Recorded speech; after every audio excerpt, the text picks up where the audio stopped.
Okay, we got Dr. Aseem Malhotra. Am I saying it right? Absolutely. Wow. You got it. That's Ow. like the first ever. What?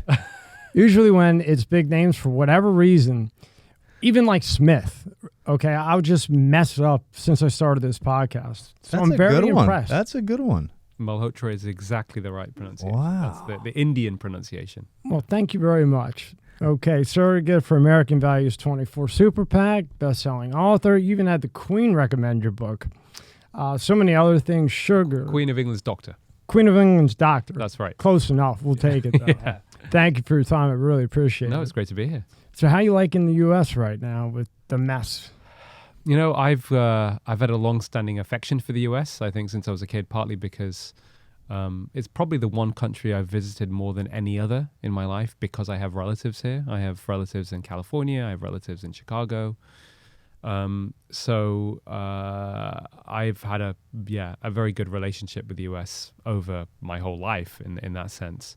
But yeah, of course, I think in relation to, you know, the lens of health, you know, things are clearly declining quite badly in the US, and of course, you know, the root cause of the problem is, you know, very powerful vested interests that profit from misinformation. So it's sad for me to witness that decline, you know, you know, I want to play my part in certainly trying to help resolve these problems, these issues. I had seen on your Instagram, you said, I don't want to save one. I want to save millions. It was just like a little quote. I don't know if you've noticed, but in American football, to me, it seems like, Rob, I don't know if you know, there's been a ton of injuries. To me, I see more and more as of late, leg, knee, so on and so forth. A lot. You've worked with athletes a lot. To me, it seems like, are they using analytics too much? Because every human is different.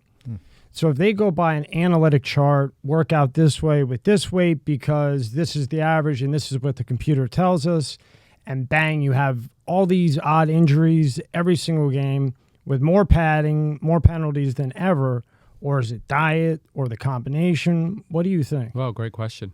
No one's ever asked me that before. I think it's probably multifactorial. It could also be the fact that the level of competition, stakes are higher, people are being pushed more chance of injury. I think certainly diet plays a role in the sense that, you know, we know that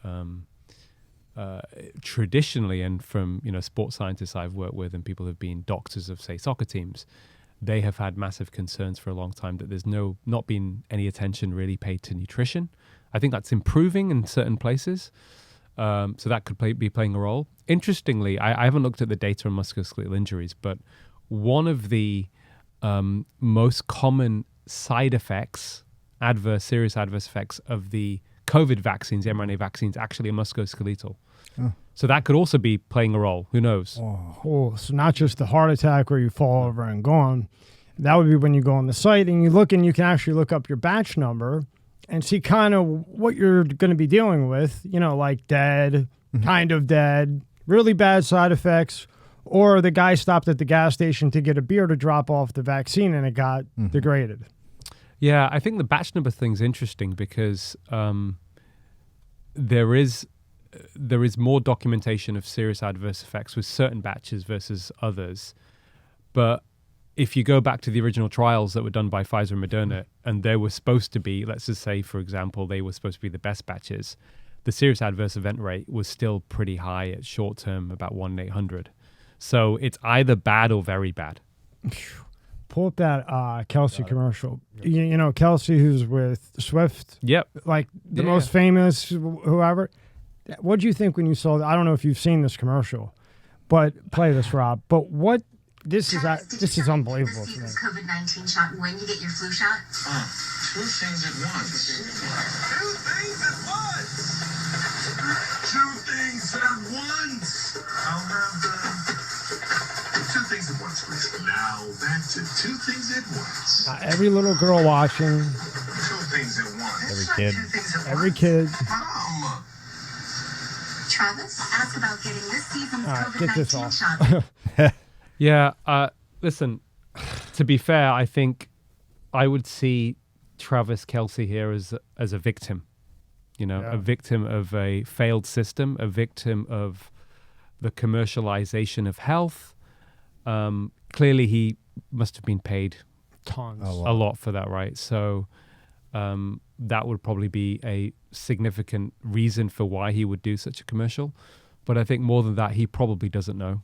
He genuinely doesn't know that this is a really, really terrible product, and that it has certainly now almost no benefit whatsoever and can only come with harm. Because if he did know that and then continue to do this commercial, that would make him a sociopath. And I don't believe that he is. So I think he's just a victim of misinformation. That's a great point. Right. Yeah. I never thought about it that way when I see these guys do this. Yeah. Like LeBron James, I went so hard on because Peter McCullough was here shortly after his son had an issue. And Peter McCullough had done some work as well with Hamlin, right? Yep.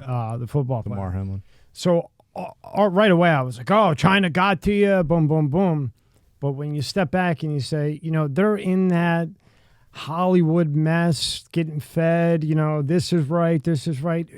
Who knows? Well, when you see, Doctor, when you see That's a great these, point. in the United States at least, it's been, it seems like almost every other week there's a video out there on social media, there's a video somewhere of a kid, and I say a kid, anywhere from the age of 13 to the age of 18. Looks like they're in good health, they play sports, and they're collapsing. And we see it. We saw a bunch of those videos of people just collapsing, and they're, that's not from the shot. That's not from the shot. What is that from then? How is it that many kids from the ages of 13 to 18, perfectly normal, perfectly healthy, just passing out, falling out? Yeah. So prior to the pandemic, I actually did some work. I've campaigned on lots of different issues, and one of the things I campaigned on is improving the survival of kids, adults suffering cardiac arrest out of hospital, called out of hospital cardiac arrests. And if you look globally, the place which has the highest survival rate if you suffer a cardiac arrest is actually Seattle, Washington. Really? And one of the reasons for that is that more than half the population are trained in CPR. So it's something even that's introduced into schools. So they learn from school how to do CPR. But it's not just the CPR, it's also the fact that they have defibrillators in public places, a lot of defibrillators. So if you suffer a cardiac arrest and it's because of a cardiac cause, because cardiac arrest just means the heart stops beating. But if it's because of a cardiac cause, which basically causes an electrical disturbance in the heart, then 9 times out of 10, if you get someone a defibrillator within a few minutes, the likelihood is they will survive. You'll shock them out of it and they will survive. So that's the reason why, I've campaigned on that issue, because in the UK, our out of hospital cardiac arrest survival wasn't that great. And I was comparing it to Seattle. I wrote about this in the BMJ, so people can look up that article if they want to. But interestingly, coming back to even pre-pandemic, for young people in the UK alone, the figures, if I remember correctly, are something like 12 children suffer an out-of-hospital cardiac arrest per week. Wow. Okay, so it's important that we get this right in terms of we don't want to just blame everything on. Right. But so what we need to do is we have to look then at trends. Has there been an increase, for example, of cardiac arrest compared to average? What could be driving it? We do know one of the side effects of the COVID mRNA vaccine is myocarditis, which would be in children an issue, not so much heart attack, which is blockage of the arteries, which is more of an issue for older people. And in that situation, the best data we've got comes from Hong Kong, where they revealed about a rate of 1 in 2,700 children aged between, say, I think 12 and 17 would suffer myocarditis because of the jab. Now, that doesn't necessarily mean they're going to have a cardiac arrest, but if you've got inflammation of the heart muscle, that can potentially cause a scar. And then later on, or within the first few weeks, first few months, with intense exercise, bad timing, suddenly you can generate a rhythm disturbance that could cause a cardiac arrest. So that would be how we would explain it. But I think that certainly when you look at adults, and I published on this in the UK, that if you look at 2021 versus 2020 in the UK, there were almost a 15 to 20% increase in out-of-hospital cardiac arrests, right, from data that came from the ambulance services, and it was basically 14,000 roughly more out-of-hospital cardiac arrests in the UK in 2021 versus 2020. So not during there'd been an increase after the vaccine rollout. And then when you put all the other bits of data together, which we can talk about later, then you can definitely say this is likely playing a role. You don't have to say it may well be the main factor, may well be, but if I was being a good scientist, I would say at the very least with the information we've got, it's playing a role, and that needs to be acknowledged by everybody. And if I wasn't a doctor and wouldn't get my license taken, I would, and like a real journalist, I would say it is with a capital playing a role, and I don't care about your funding. No, for sure, man. Yeah, honestly. And the reason that hasn't been accepted into the mainstream so much, although I think things are changing, definitely more so in America. I think through these platforms, these sort of big alternative media platforms, some mainstream media, I think that the awareness that the vaccine is causing a lot of problems is much probably bigger in this country than any other country, I suspect. Yeah. Now let's say me and you, we're in a Mack truck, and we have a Mack truck full of these vaccines and boosters, and we're going to go get rid of them environmental friendly with acid. And as we're driving on this Mack truck, we're down the road, hit play, Rob. We're on this road. Rob decided to jump in. We got a bunch of vaccines. We got the boosters in there too. Yeah, boosters the are in booster. there. All right, we're ready to go. Here we go. We're driving. We're doctors. We're just pretend that we use meth and we're doctors, but we're doctors that don't use it in real life. But in this particular situation, doctors that use meth. So now we're gonna go get rid of this. And boy. Bam! All those sheep. Now, are you thinking a lot of surgery, a lot of heart attack, long hours again? This is going to be 90 hours a day type thing. Or are you thinking, why did I just come here from London? In terms of, are you alluding to the fact of all the damage that's essentially been done in that sense? Yeah, it was kind of like a joke about, just all these vaccines, let's go dump them. And I had seen this yesterday when I was coming in with the sheep. Yeah. And I was just curious as a doctor, what would a doctor think when he watches this? Oh, this right now? I mean, wow. I might be like, I look at this first and foremost just as a human being that cares about animals generally. I mean, just seeing that happen was just horrific, to be perfectly honest. it was horrible. crazy. It's horrible. But I mean, what could he have done? Nothing. What's the guy of course. gonna do? He's been completely blindsided there. So yeah, I think it's clearly, but yeah, just sad. I wouldn't, luckily there was no footage of the aftermath. Yeah, no. Right? Otherwise it'd be far worse. So you're left with your imagination to see what would be on bad. the road. Yeah. They got out of the way. But like me I would just be thinking, man, I have back to these long hours again, and here we go with this. After I would get over like the animal, to me, that's what I would be like. But so now this new, what I guess Peter and the other doctors were talking, they had thought that this disease X thing would come in September. And here in the U.S., I've maybe have seen it, seems to have seen it. Peter got it. John Leake has got it. And it seems to be you get the sore throat. Are you familiar with this? No, tell me. Is this a new variant of COVID, is it? Yeah. Okay. Yeah. I don't know if this is the one that's coming that a lot of are talking about, or if it's a preamp to it. Who knows? But with this one, you get the sore throat. Yeah. It goes away. So you think you don't have it anymore. Then it comes back as a dry cough. But the flu is actually going into the lungs. And you can guess what happens next if you're older. Boom, pneumonia. So sore throat goes away. You're okay. Then you're coughing, but nothing comes up. Then it goes to your lungs and you have pneumonia.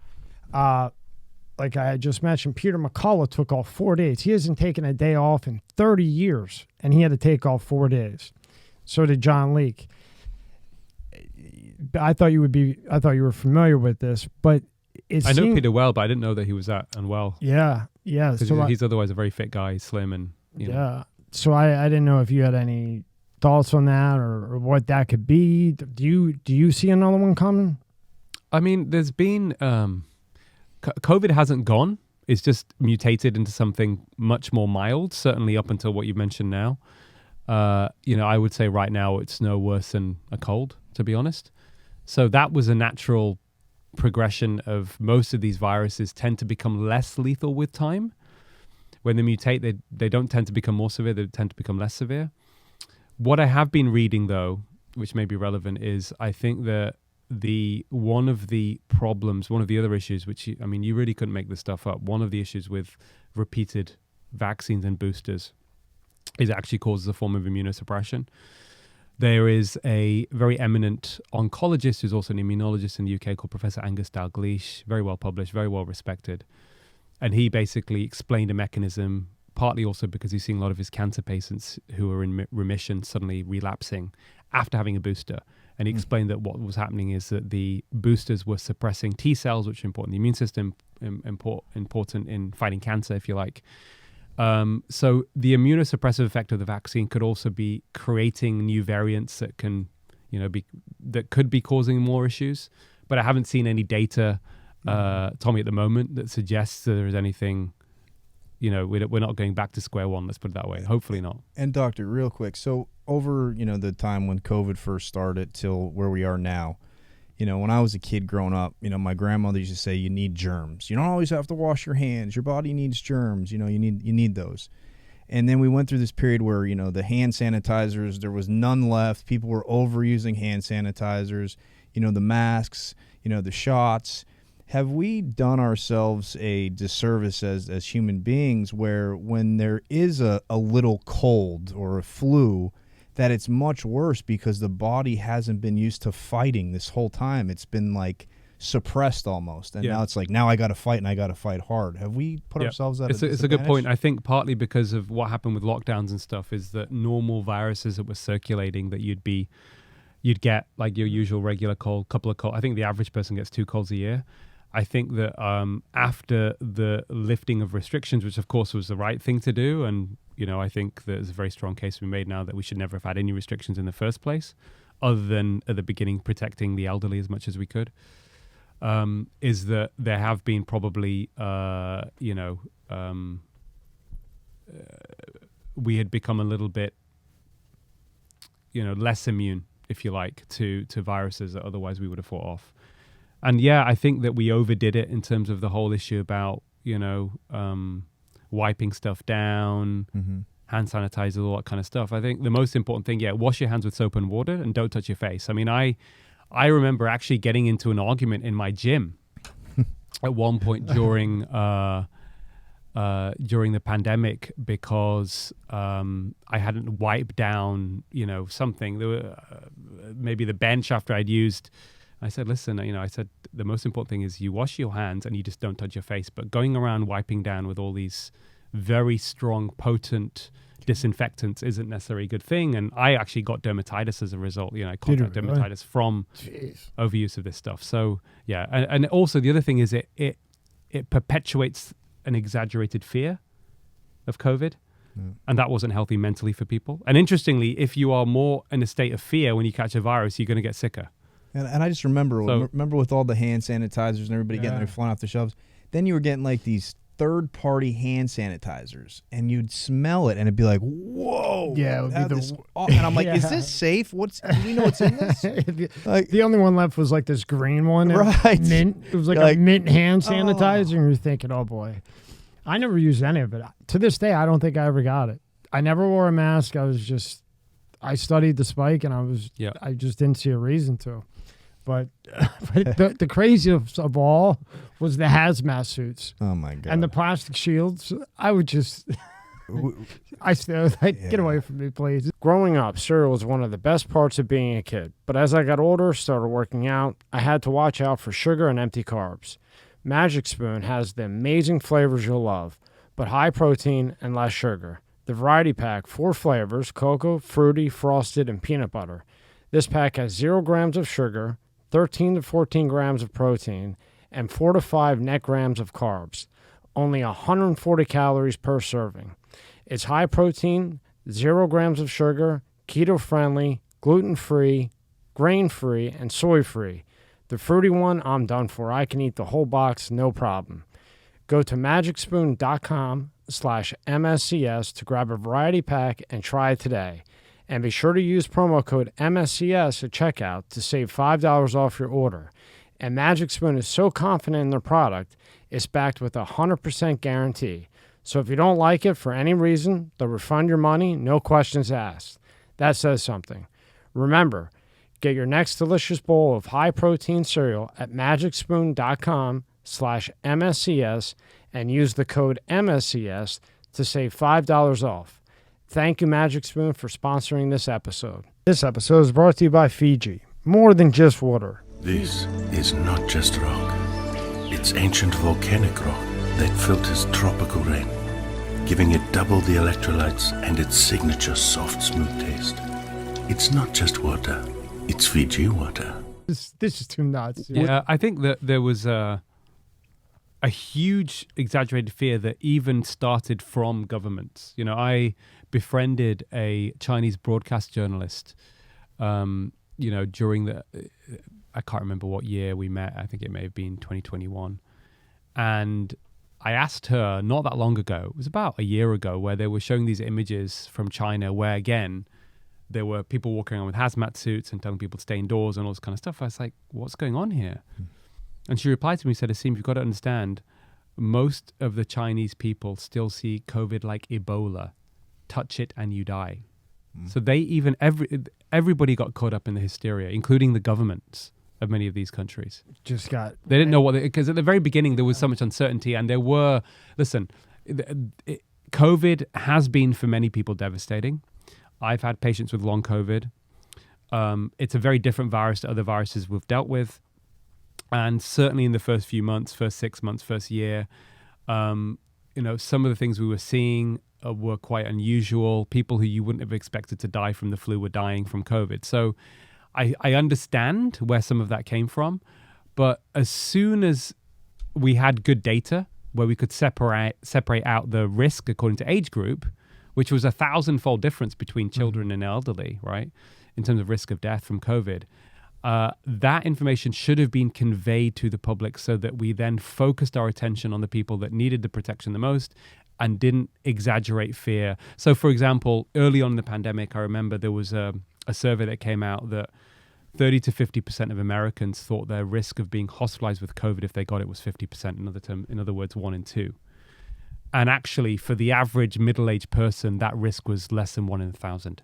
But you can see that what that can do, like not understand, so, you know, without understanding those numbers, the public became vulnerable to exploitation of their hopes and anxieties by political and commercial interests. And that's exactly what happened.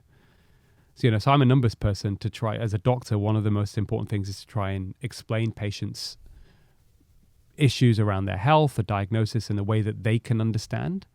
And often that means using numbers in a way people can understand and breaking stuff down. And that was woefully poor from the medical establishment and from the government, like horribly bad during the pandemic. And that wasn't good. And then, but of course, you know, the more fear around COVID, right, the greater the acquiescence or acceptance of a life-saving vaccine as soon as it comes on, right? So there was divide, and throwing a divide there too. Then too. Stop critical thinking, absolutely, all that kind of thing. Well, it's like, you know, like every human being's a little different, right? You know, we're similar too, but like certain medications may work for you that don't work for me, or I may be allergic to penicillin and you're not allergic to penicillin.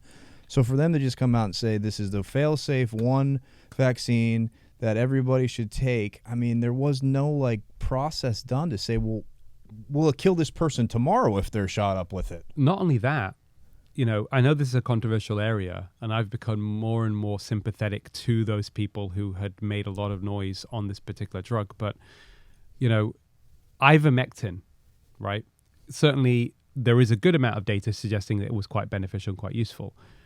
What I didn't know at the very beginning, ivermectin is safer than paracetamol. Yeah. It's safer than Tylenol, right? So, you know, in medicine, first do no harm, right? So fine, you've got something that may have a benefit, is safer than paracetamol. Why all of the vitriol against people using it?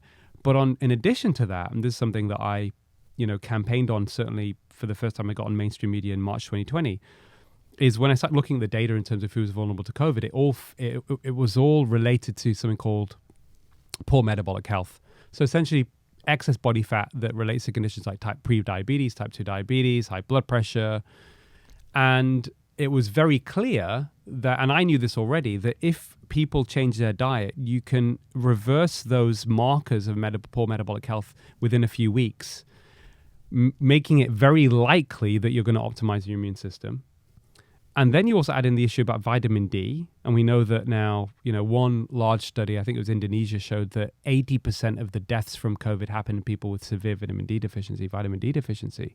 These were very simple tools that could have been used, that could have, safe, cheap, probably very effective, that was not utilized at all. And it should have been, from 2020 in the public health messaging. And then there was no other, the perception was there was no other choice other than to use a vaccine, which by the time it came out, fortunately, even COVID had evolved by then, certainly very quickly within the first few months, as something that became much more mild. And then anyway, yeah. And then ultimately, I mean, in my view, I've talked about this at length, but the overall net effect of the vaccine rollout for me has been negative, which means that one could argue the so-called cure has actually been worse than the disease. We made the situation worse. I think the whole population's health overall would have been better off if we'd never given the COVID mRNA vaccine to a single human being. 100% agree, and a lot of others do too. Now, with vitamin D, yes, do you need to take K with it? It helps it absorb the vitamin D, right? Because there's all this shit with K and D, it doesn't work, it does work. I haven't seen any good data that says you have to take it. Maybe there is something in it, but I'm not, I take vitamin D and I don't take K2 with it. And I had brought up this other virus because 3 days ago, the FDA, on their website, they targeted Chewy, Walmart, online websites. Oh, you told me about any of those that were selling fish antibiotics, which fish take the same antibiotics as us. So out of nowhere, boom, target letter to Chewy, Walmart, 9 online websites, a couple other stores that they can no longer sell amoxicillin for fish, dog, Cipro, anything. And isn't that kind of odd? That all of a sudden, bang, everyone has this sore throat thing that's turned into a cough. If you don't catch it, then you got to take prednisone, then you have pneumonia. And now all of a sudden, the Zithromax, which they give to fish, dogs, everything else, you can't get it from Walmart, Chewy, or anything. So when the pharmacies say, oh, we don't have it, like ivermectin and the micro antibodies and so on, now you can't go to, because they realized that what people had done was when they couldn't get ivermectin, they couldn't get Zithromax, they realized that fish and other animals take the same antibiotic as humans. So they went the route with their animals to get it.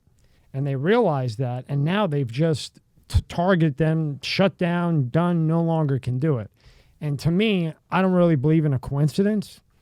So you have people sick, these doctors are sick, they think this might be the one, and then out of nowhere, you have the FDA ripping all these companies that can't do it anymore, even Walmart. I mean, that just bizarre. Yeah, it doesn't make any sense. Have they given a justification for it? Have they given any reason? No justification. Just you have to be a Pfizer, you have to be a Moderna, even though it's already generic.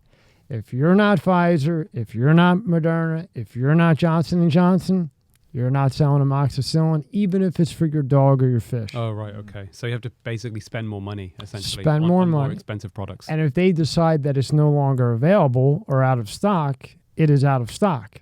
Because there's only 4 ways to get it. Isn't that quite interesting, Yeah. The sugar that you brought light to way back in 2012 was when first kind of around that time, right? Yeah. What made you dive into that?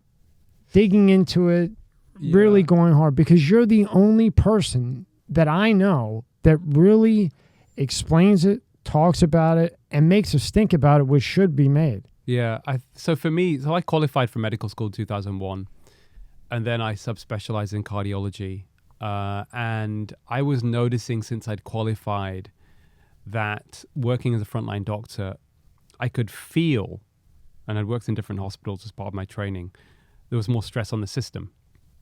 More people coming in, more chronic disease, more pills, and you could feel that stress as a doctor working, in the National Health Service, which, is a very intense work environment because, in Europe, we have the least number of doctors per capita population in the whole of Europe and the most number of doctors on night shifts.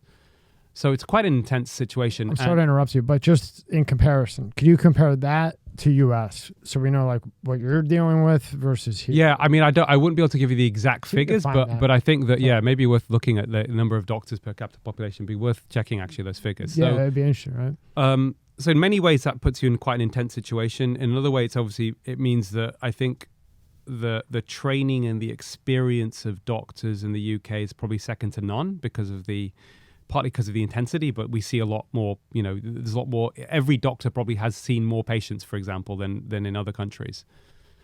But I was feeling the more and more stress on the system. And of course, the big topic, I mean, it's been a topic now, it's crazy now, we're getting to almost 20 years. 2004, World Health Organization announced that there was a big world public health pandemic crisis around obesity. And I knew we weren't making inroads into that. So I then decided that I wanted to try and look at that and investigate that myself to try and see what was driving the obesity issue. And of course, it's very easy to label junk food as being the main problem with consuming junk food, et cetera. But when I started looking at the research into that, the first person actually that inspired me to look further was a doctor in California called Professor Robert Lustig. He's an endocrinologist, child obesity expert. We've become very good friends now. And he had highlighted that there was clear evidence that we were consuming 2 to 3 times the amount of sugar we should be consuming. It's linked to metabolic disease, type 2 diabetes. And what resonated with me from my own interest in nutrition as well is he was saying, and this is what really caught my eye, that the effects on sugar on health were independent of obesity, right? And I knew that as a cardiologist, a lot of the people that come in with heart attacks aren't obese. They aren't necessarily don't even fulfill criteria of being overweight, but they will have that belly fat, right? So he had made that link and that resonated with me. So then I decided to try and look at, in Europe, in the UK, to try and see. There we go. Let's have a look here. So okay. Number of medical doctors per 1,000 inhabitants in selected countries. Okay, interesting. So US is even less than the UK. Yeah. Interesting. So all quite similar anyway. That's as of 2021, according to this chart. Yeah, so give or take. Yeah. Huh. Per 1,000 inhabitants. But of course, you see, if you look at, I'm just trying to think, what is NO Norway? And that's the North. Yeah, that's Norway. Yeah. So it's interesting, right? So if you look at Norway, Scandinavian countries actually have some of the healthiest populations. Right. The amount of intensity on a doctor in Norway is going to be a lot less than, say, UK and US, where we have some of the worst chronic disease in the Western world. Because they can spend more time with each, right? Exactly. Whereas we've got less time with a more complicated patient. Yeah. I think the word is, it's a comparative, part of my language, my American cousin who uses the word, it's a comparative shit show. Yeah, shit show, yeah. Right? So so coming back to so I started looking at, the sugar stuff and trying to understand it. And there was also kind of a personal, I observe, I'm good at observing my environment, people, behavior. And I was thinking, there was all this advertising of low-fat foods. There were these fat-free yogurt places near where I lived in London and stuff, and people going in, and I looked at them, and they were all like overweight, and they were eating and just gorging on this zero-fat yogurts, and I thought, okay, let's just try and see. And then I looked at the sugar content. I was able to go to a website and find out sugar content within this, and it was ridiculous. It was very high amounts.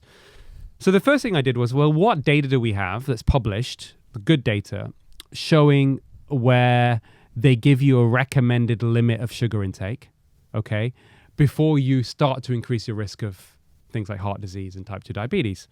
And actually, Professor Lustig himself was part of a group where they published a paper through the American Heart Association, but all of these co-authors, because there's a lot of problems with these foundations in terms of conflicts of interest, but they were independent. And in 2009, they published this paper. And what was really interesting is they said with all the data we have on sugar and the harms of sugar, the maximum consumption recommended for the average American male should be no more than 9 teaspoons.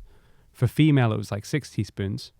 And for a 4 to 8 year old child, the maximum consumption of sugar should be no more than 3 teaspoons, right? Now, just to give things, put it in perspective, one regular candy bar, let's not name a particular brand, right? But say one regular candy bar was having about 9 teaspoons of sugar. In the US, there was no labeling on sugar to tell you that this was too much, for obvious reasons. But in in Europe, what was really interesting, I went to these stores. So now I've got good evidence to show numbers that saying that you should consume no more than 36. It's basically 4 grams is 1 teaspoon. So no more than say 36 grams of sugar a day, right? As a limit, not that you should have it, but as a limit. I then found that if you look in, I went to supermarkets and just got a few different, got bread, got can of Coke, whatever, and looked at the labeling in Europe, and basically the labeling in the whole of Europe was suggesting to people that they should be consuming 22.5 teaspoons of sugar a day. Should be? Should be. It wasn't a limit. This is your recommended amount of sugar. Just like they say you're supposed to have so much protein a day, right? Yeah, Calories. So I thought, I thought, wow, this is extraordinary, right? Now, that doesn't necessarily mean people were consuming that much. Later on, we found out they were actually consuming that much. 32. So then I did an investigation, and I basically wrote this up in the BMJ. And it was the first publication in the BMJ. It was May 2013. It was called the Dietary Advice. You can probably look it up. But it's called the Dietary Advice on Added Sugar is in Need of Emergency Surgery. And when I did when I did the investigation, I contacted some senior nutritionists, scientists and stuff, and they basically said to me that the food industry, i.e. the sugar industry, had actually been responsible for influencing the dietary guidelines. I was like, wow. Then to muddy the waters further, while I was collecting information, there was a new study that came out in Europe that suggested that consuming just 1 soda a day was associated with increasing the risk of type 2 diabetes, right? Can't remember, by 20% or something, independent of body weight. And there was a news story on it. And I remember I was on the tube, on the underground in London, and I picked up the Metro newspaper, and there was an article talking about this type 2 diabetes being associated with consuming, one kind of, of cola or sugar a day, of soda a day. So they had the response from the Food and Drink Federation, who obviously represent the interests of the food industry, i.e. Coca-Cola. And what they did was what Big Tobacco did for many years, is they confused the issue. They say, oh, this is inconclusive. They didn't look at family history. This is what they do. That's their PR. But what was most fascinating to me and concerning is that the charity that supposed to represent the interests of type 2 of diabetics in the UK, called Diabetes UK, their spokesperson was saying something almost identical to what the food industry person was saying. So I thought, so I was like, what's going on here? So I went to Diabetes UK's website and I looked at their sponsors. And one of the sponsors that came up was Abbott Nutrition, right? I thought, where have I heard Abbott Nutrition before?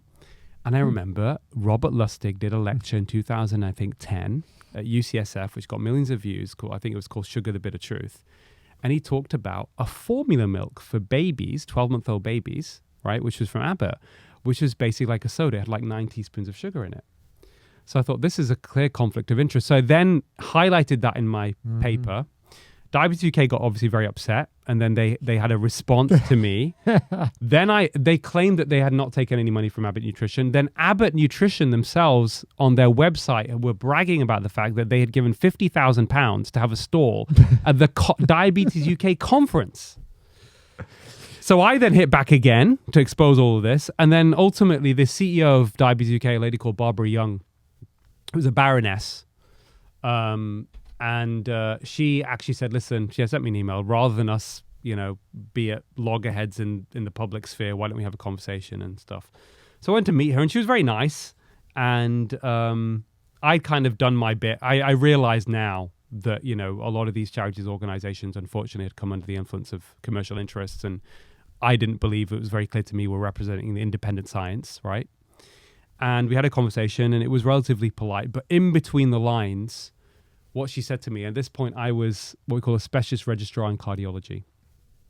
I actually had completed my training, and I was trying to get what we call consultant jobs, where you I don't know what you call it here. I think when you complete your full training in any specialty, you become a resident. Resident. Yeah, you do a residency. Yeah. So I was about to get that, and she basically said to me something along the lines of, in a polite way, you know, Aseem, I know the CEOs of pretty much every single hospital in this country. Oh, did she?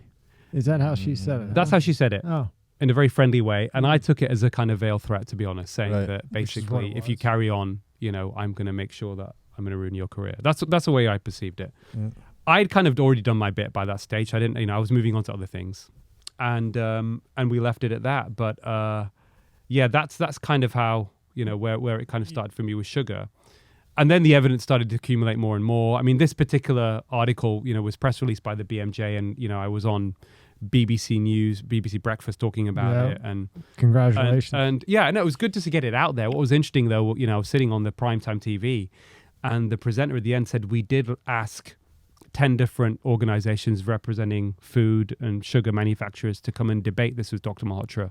All of them were unavailable. Oh, you know, where I'd basically called out the BS on the. They were on vacation. Sorry, they couldn't make it. So what is the recommended? How much sugar should you? Yeah, so it's interesting. So after all of this, I mean, we move on, but you know, I started this. After I wrote this, a group of scientists contacted me. We formed an organization called Action on Sugar. I was the first science director and spokesperson for them. We then launched a campaign at the beginning of the 2014, and you know, the Daily Mail on their front page, because of it, put sugar as a new tobacco, right? And then we knew all of the media. I was writing for the Guardian, Mail, all left, right, whatever. They were all on board. Like, okay, this is something we need to campaign on. It ultimately forced the UK government. I was surprised because it's a conservative government, which would be equivalent of Republicans. They're against stuff like, you know, government intervention on stuff, but they were so taken by it that they then introduced a soda tax, right? So that was great within a few years. But to answer your question, in all of this process, the World Health Organization got involved and then actually came out and gave a recommendation which still stands, that you should ideally not be consuming for any adult more than 6 teaspoons of sugar a day in your whole diet. And that includes hidden sugars, right? So sugars in things like bread and, you know, stuff. 70% of the items in the American grocery stores will have added sugar, hidden sugars in there, right? Yeah, so you got to, So most people probably don't know that they're consuming. They don't. way over what's been recommended. Now I can't tell you how many people don't realize when it says no added sugar, they think that means sugar. no sugar. Right. I could name 50 right off the top of my head. Agreed. We're gonna say, yeah. So that. By the way, just on that point, I'm glad you've asked a question. So it means anything added, but also what we call free sugars. So these are sugars, basically that are in fruit juice, honey, syrups. So people think, growing up, I used to think this. We used to think a glass of orange juice is a part of a healthy breakfast. Yep. Oh my God. A typical regular sized glass of orange juice has you equivalent amount of sugar as a can of Coca-Cola, a full sugared can of Coca-Cola. And now is that and the effect on the body is the same. It's the same effect on your body. Thank you. Right? Fine, you got some vitamin C, but you're also probably, and then we know there is some good studies that if you regular consumption of fruit juice is also linked to the development of type 2 diabetes. So fruit juice is not healthy. Eat the fruit. It's a smaller amount, because also in one glass of orange juice, you've used probably about 6 oranges that you've squeezed you got rid of the fiber, you squeezed out the juice, right? You couldn't eat that many oranges, right? But what you're doing is you're having these liquid sugar calories that you're downing. You don't feel full. You're probably increasing your risk of type 2 diabetes, and then you're going to keep eating more on top of that. That's crazy. That's crazy. Nuts. And same for a berry, same for a strawberry. Sugar is sugar. Yeah. I think the only thing I would say so it's interesting is there are, and people can look online, you can just do a Google search, but you kind of have high sugar fruits and low sugar fruits. Berries actually are the lowest amount of sugar. So berries are not too bad. Strawberries, blueberries, and that kind of thing. Yeah, but you don't want to you want to have it as a whole fruit rather than the juice, but it's still a lot less. I brought up berries because I know gorillas, they eat a ton of berries. So I figured they've been around for a long time. Carrots have a lot of sugar. You told me that. Carrots are really bad. Carrots are as bad as an ice cream cone, right? Or am I wrong? I'm not sure about carrots. Yeah, maybe carrots are. I tell you what's bad. Bananas are bad. Are they really? Oh, that one. Bananas they're a high sugar fruit. However, there is a caveat, right? Because you talked about it being personalized in terms of advice and nutrition. Right. So the caveat is this: if you are otherwise active and you're slim, then I think in and around your workout, having a banana or a smoothie is probably going to be all right. You don't need to, but for some people, for example, if you're weightlifting and doing a lot of endurance exercise, and you rely on carbohydrates as your main source of fuel, I think in and around within an hour before, during, maybe after, it's probably not as bad. But if you can avoid it, I would just always go for the whole. And what's worse, because now you see everything. It's, Coke Zero, Dr. Pepper Zero, the coffee, the fake sugars. Is that worse for you? Do we know yet? Has there been enough research than just regular sugar? I can't say that it's worse. I think that the data on artificial sweeteners is that what happens is, if you want to get people dehabituated or get them off sugar, you want to unsweeten their sweet tooth. The issue with the artificial sweetened drinks is it doesn't do that. So you're still going to crave sugar. Intuitively, you would think that these artificial sweeteners, not natural sweeteners like stevia or whatever else, you'd think that they're probably not going to be good for you. I mean, they're some sort of chemical. I think there's some data that are not good for the gut microbiome. So maybe there's other indirect effects, but I don't think there's a clear evidence of a link, for example, type 2 diabetes. So with my patients, I don't tell them to switch to artificial sweeteners. I just say go cold turkey. So I manage a lot of patients and I help reverse some of their chronic disease and their type 2 diabetes and high blood pressure, for example. I tell them just to go cold turkey. And I also say that from a place of empathy. I was a complete sugar addict for most of my early adult life. I calculated, when I look back on it now, I was probably consuming about 40 teaspoons of sugar a day. Wow. Right? I would have sugared cereal for breakfast. Then I thought it was normal for me to feel really hungry at about 10:30. I'd have a chocolate bar, right? Then I have my lunch and I have like some sort of panini. And then I was working in the hospital. I was like, oh, why am I feeling like a little bit sleepy? I'd go back to the coffee store 2 hours later and have a mocha with all this syrup, sugary syrup, chocolate stuff. And then, and I was very active. I was a sports person. I do all that stuff. And then in the evening, I'd have my dinner. And then, it'd be some high carb food, probably some pasta. And then about maybe 2 or 3 hours later before bed, I'm like, oh, no, I'm craving something. Oh, let's have a bit of chocolate cake. And that was me for years. Right. And that's a big one, because you don't realize I love coffee.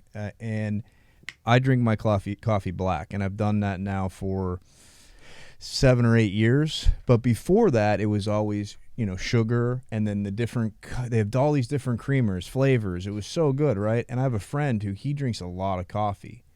And the difference is he's loading it with sugar and creamer, and it's just nonstop sugar.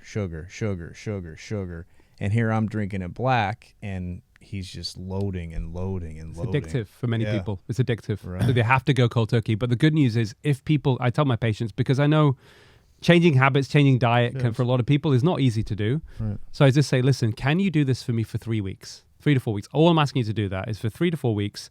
Your cravings will reduce. Your addiction probably will go, and you'll feel better. And what happens is a lot of these patients come back and like, Doc, I can't believe it. My mental clarity is better. I'm sleeping better. I've got more energy. Mm-hmm. That drives them to continue into that new lifestyle. You just said 3 to 4 weeks. Is there any truth to, I've always heard 21 days to break a habit? Is that true? Yeah, absolutely. There's a lot of research being done on this. It can vary from person to person, but 21 days to 6 weeks for sure. Wow. A lot of these addictions can be broken. And you know what I'll never forget during that time we were talking about? I would go into the store or TV and everything was trans this and trans that. There was 10 different types of trans fat, and every box of every food was changed to no trans, no this, no that, and that was replaced within the payoff. Yeah. No, I know. Talking about the other trans. So actually, on that note, that's another thing. No. So on that note, it's interesting. It can be confusing for a lot of people. So yeah, there's right. a way. Nowadays. How do we simplify it? Well, what's evolved since when I started campaigning on sugar over a decade ago is a lot of the independent scientists and doctors who have looked at this in detail are coming to the conclusion that the real issue that's driving the obesity problem is ultra-processed food, right? So ultra-processed food, there's a classification that came from Brazil by a professor called Carlos Monteiro from University of Sao Paulo, and it's called the NOVA classification, NOVA. It doesn't stand for anything, just a name.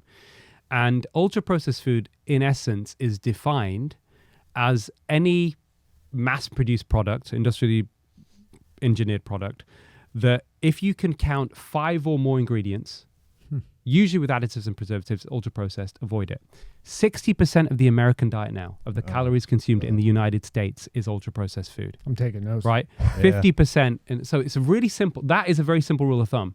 I tell patients, you go to the supermarket, even bread, whatever, if you can count, even a kid could do this, right? You could teach kids this. If you can count 5 or more ingredients, avoid it. Or see it as a very occasional treat or something, once a week or whatever. That's fine. I'm not, food fascist here. We like our treats. But this should not be making up 50 to 60% of your diet, right? And when I advise my patients, when I wrote the book about this on the science, so the two sort of big hitters are ultra-processed food and what we call, it depends where you're starting from, but low-quality carbohydrates. So these are usually starchy foods. These are like your carbohydrates that lack fiber. That lack fiber. So these are like white bread, pasta, rice, potatoes. Minimize those. But what I normally tell people to do is, because a lot of people come to me, they've already got some issue they've developed, is that, go cold turkey for 6 weeks and then see where you're at. A lot of these conditions like type 2 diabetes, the remission rate, I've seen people who've sent their type 2 diabetes they've had for years into remission within just a few weeks of changing diet, right? But, it seems to peak at 3 months, which is a great, 3 months is a good goal. Like if you can go, and then I would say follow the 80-20 rule. See where you're at, see how you feel. But the 80-20 rule is, eat healthy, real food 80% of the time. And, fine. On the weekend, if you want to have like a, want to have a nice sourdough pizza or you want to have some ice cream, okay, fine. Enjoy yourself. Right? Cheat a little bit. And then it's not overly restrictive, but people have got themselves into a much better place than they were before. Yeah. And we had the discussion walking in the other day, remember? And I was saying like, remember the cavemen, right? So how did they eat? Like, they had to go kill something to eat and then pick berries. I know this is totally different, but if you can kind of keep yourself in that mindset, you said have your occasional goodies and everything like that, but you can eat healthy without all the over-processed TV dinners. I mean, all McDonald's without, it's crazy. And what blows my mind, like his father, Dan Pena, was just here last week. We've had a lot of older gentlemen, sharp as nails, Warren Buffett. Right. He drinks 12 cherry Cokes a day, okay?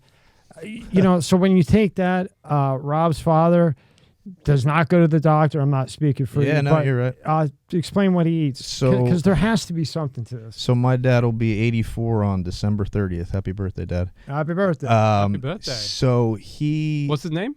Bob. Happy birthday, Bob. So he is, it's funny, because growing up, my dad would be like, oh my God, he's sitting there with salt shaker. Salt on the fries, salt and everything. Bacon fat. If you know what scrapple is basically ground up pig parts. That he likes his occasional his 6-pack and then a couple shots of whiskey. And he had to go to the doctor the one time, and he's telling him the diet, and the doctor's looking at him. He goes, "This ain't good. Cholesterol's going to be through the roof." Yada yada yada. They did tests, came back, and the doctor comes in the room. He goes, "I don't understand this." He goes, "Your cholesterol is perfect." And I do notice, though, my dad does stay away from, the TV dinners. He doesn't eat fast food. He will not eat fast food. Chicken, steak. Still likes his beer, his whiskey. But what is it? Is it, you say genetics, right? Oh, I have good genes. Is that true? Is good genes a possible thing that is passed along? And is there any truth to that? And then Pena, who was here, he turns 80 next week. Dan Pena's over there in Scotland, UK. Yeah. He's still doing his courses. He's about to do one in March, 7 days, full-fledged, sharp as nails. If I say, who was QA student 3,209, he can tell me their name on spot and what they're doing, where they're at, and how much they make annually. And he eats whatever he wants, whenever he wants. Like a crazy person, like that, like you would say these days, like a crazy person. But really, when you break it down, like what he eats, Buffett, that's a different thing with the Cokes, but whatever, But is there truth to the genes? Like, yeah. So in general, rule of thumb is when it comes to health, 10 to 20% is genetically determined. 80% is lifestyle and environment, right? So the way to describe it is the genetics load the gun, the lifestyle, the behaviors, the environment pulls the trigger. So it may well be that some of it is the fact that your father probably doesn't have a lot of ultra-processed food anyway, which is great, right? He may have some genes that are giving him some level of protection. But actually, I'm glad you brought it up. I'm a cardiologist, and I can tell you, hand on heart, that, and I was involved in this over many years as well. Mm-hmm. Around the sugar 2013, I started this controversy, is that dietary fat, and specifically saturated fat, does not cause heart disease, right? Zero de Niro. At all. On top of that, I'll come back to cholesterol as well, while you mentioned it. I thought we now two with one. I co-authored a systematic review in BMJ in 2016 with a number of international scientists. And what we found is if you're over 60, right? So everybody talks about cholesterol, and then you break it down, and the conventional wisdom amongst doctors, amongst cardiologists, amongst members of the public is LDL, low density lipoprotein cholesterol, is the so-called bad cholesterol.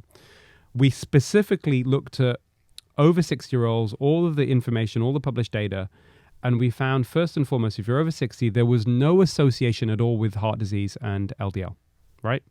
But what was more interesting is there was an inverse association with LDL cholesterol and what we call all-cause mortality. In other words, statistically, the higher your LDL if you're over 60, the less likely you are to die. How can we explain that? Cholesterol has a really important role in the immune system. Older people are more vulnerable to getting infections, dying from infections. There's also separately a very strong association with low LDL, low cholesterol, and cancer. Again, probably through immune mechanisms. Wow. So there's been a massive exaggeration of the role of cholesterol conventionally with heart disease. And the only people that, and it's important to have this caveat, where there is a clearer, strong association, although this is still also now being questioned, with very high LDL levels and heart disease are people who have a condition called familial hyperlipidemia, which is a genetic condition, affects 1 in 250 people, where they're born with very high levels of LDL and total cholesterol. I was involved in another publication to try and figure out what differentiates those with FH that develop heart disease and ones that don't, because even within that group, 50% of men and 70% of women untreated will not develop premature heart disease. So what we did was we looked at that data, and we found in the people that develop heart disease with FH versus the ones that didn't, there was no difference in the LDL, which again reinforces the fact the LDL is not the problem. There were other issues, probably clotting factors, but it came back to something called insulin resistance, which is actually the heart of what causes heart disease, which is your body becoming resistant to the hormone insulin over time. And that's really the biggest driver, that with chronic inflammation, but linked to the same lifestyle factors that cause heart disease. And what does that mean? It means diets that are causing frequent rises in blood glucose and insulin. It means being sedentary, right? It doesn't mean you have to be pounding it in the gym. By the way, you can't outrun a bad diet. We'll come on to that in a second, right? That's really important because that's another myth that's been pushed by the food industry, right? Right. And there are people out there that think that they can pound it in the gym for a while and that gives them an excuse to go and have chocolate cake afterwards. But actually, if you're having too much sugar, and even if you're slim and exercising, you're increasing the risk of type 2 diabetes, right? So this is another area. We'll talk about that in a second, because also there's very little link between diet and between exercise and obesity. Very little. Great for health. I'm OCD about working out, right? But doesn't have much impact on weight. And in fact, actually, in some studies, they've shown that, and you can explain this, is that when they looked at a randomized trial of whether they looked at people who changed their diet on weight loss versus diet and exercise, the people who did diet alone had more weight loss and fat loss than people who did diet and exercise. Why? Because exercise can be an appetite stimulant. And then if you're then over-consuming, right, as in terms of working out, then actually that I've actually found myself personally, when I've pumped up my exercise regime in the gym, spending more time doing weights or whatever else, I've gained more body fat. I've been consuming way more. I get hungry. I'm having more whatever. Well, think if we go crazy at the gym and we get hyperglycemic, right away it's like whatever there is to eat, you grab it. Sugar, Absolutely. It doesn't matter because you're getting. Here's point. Here's a question while we're on that, Yeah. and I don't mean to cut you off, but like one of my biggest issues, and I've talked to Tommy about this, is, I want to slim down a little bit, right? And I have changed my diet for the most part. I do still have my beers and maybe on the weekend here, but what I noticed is I'm not a very good eater, meaning I don't eat bad food. I really don't eat breakfast. I have my coffee. I love coffee, just black. There's times where I won't eat lunch. I'm not getting snacks throughout the day, and I'm sitting down and I'm having a dinner. And it could be grilled chicken breast. It could be that. So I'm not fueling my body correctly, I guess, right? And I never realized. I'm like, well, I don't eat much. So why am I not losing this body fat index? So I think there's a lot of people out there that think they have to starve themselves. Yeah. And that's not helping you either, right? Yeah. With weight loss. It may cause your basal metabolic rate to slow down a little bit, and therefore it stops you losing weight. I mean, that's the other interesting thing. Because it would hold fat because it thinks you're going to starve it the next day in simple terms. So then it stores the fat as if you're going to also, 60 to 75% of the calories that you burn are burned from doing nothing at all, right? This is just for your organs to function, heart beating, respiration, keeping your blood temperature the way it should be, etc. Right? So that's why, in order for a lot of people, for example, when it comes to me for around the weight loss issue, I don't tell them to pound it in the gym at all. I don't say don't exercise at all. I said just keep it really simple. Can you just do a 30-minute walk a day? You know, just don't sit on your backside for more than 45 minutes, at a time.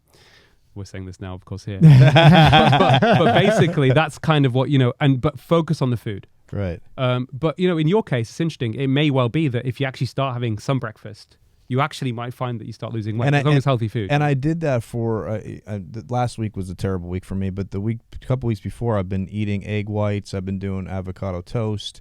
I've been doing different things, eating. And I lost 6 pounds in a week and a half, which I was like, is that possible to do that? There you go. But protein actually is also there's 4 calories per gram of protein, which is the same as carbohydrate. But actually, there is something called the thermic effect of food. So if you have a high protein diet, one of the quickest way to lose weight, relatively healthy, I don't think there's any harm from it. In fact, there's a book I could recommend other than my books. There's a guy called Ted Naiman who's a GP, general practitioner in Seattle. It's called the PE diet, P:E. And actually, very high protein diets are probably the way you can lose weight the quickest without, again, feeling hungry, without counting calories, because you burn calories when you're metabolizing protein. This is true, and I don't know if you can find it online, but I went through it, and it was a long time ago. Like EAS, Muscle Tech, all these companies that make protein shake, 92% were cake mix. 92. Oh, I remember that. Yeah. The only one that wasn't in the U.S., the only one that was actually what it says that was in it and did not have cake mix, like as if to bake a cake, was Optimum Nutrition. Every other one was primarily to cook a cake. Really? So now you take that, you're going to get big, right? Shit, we're going to go to the gym. Bulk up. I mean, we're drinking cake mix. Wow. So what do you think about protein shake?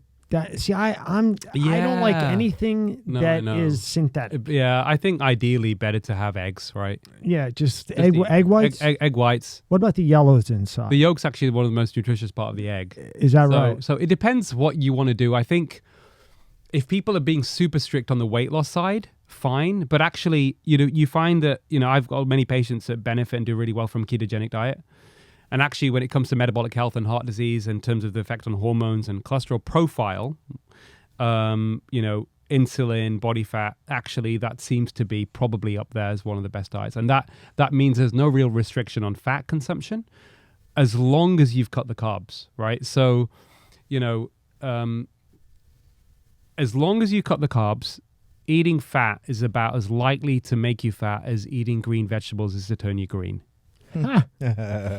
Pull up Brian Johnson, that anti-aging guy that's taking all the supplements. You know what I'm talking about? I think so. Yeah, he's spending $1 gazillion. I want you to see all the supplements he's taken and all the BS. Yes, blow that up, Rob, so we can see it.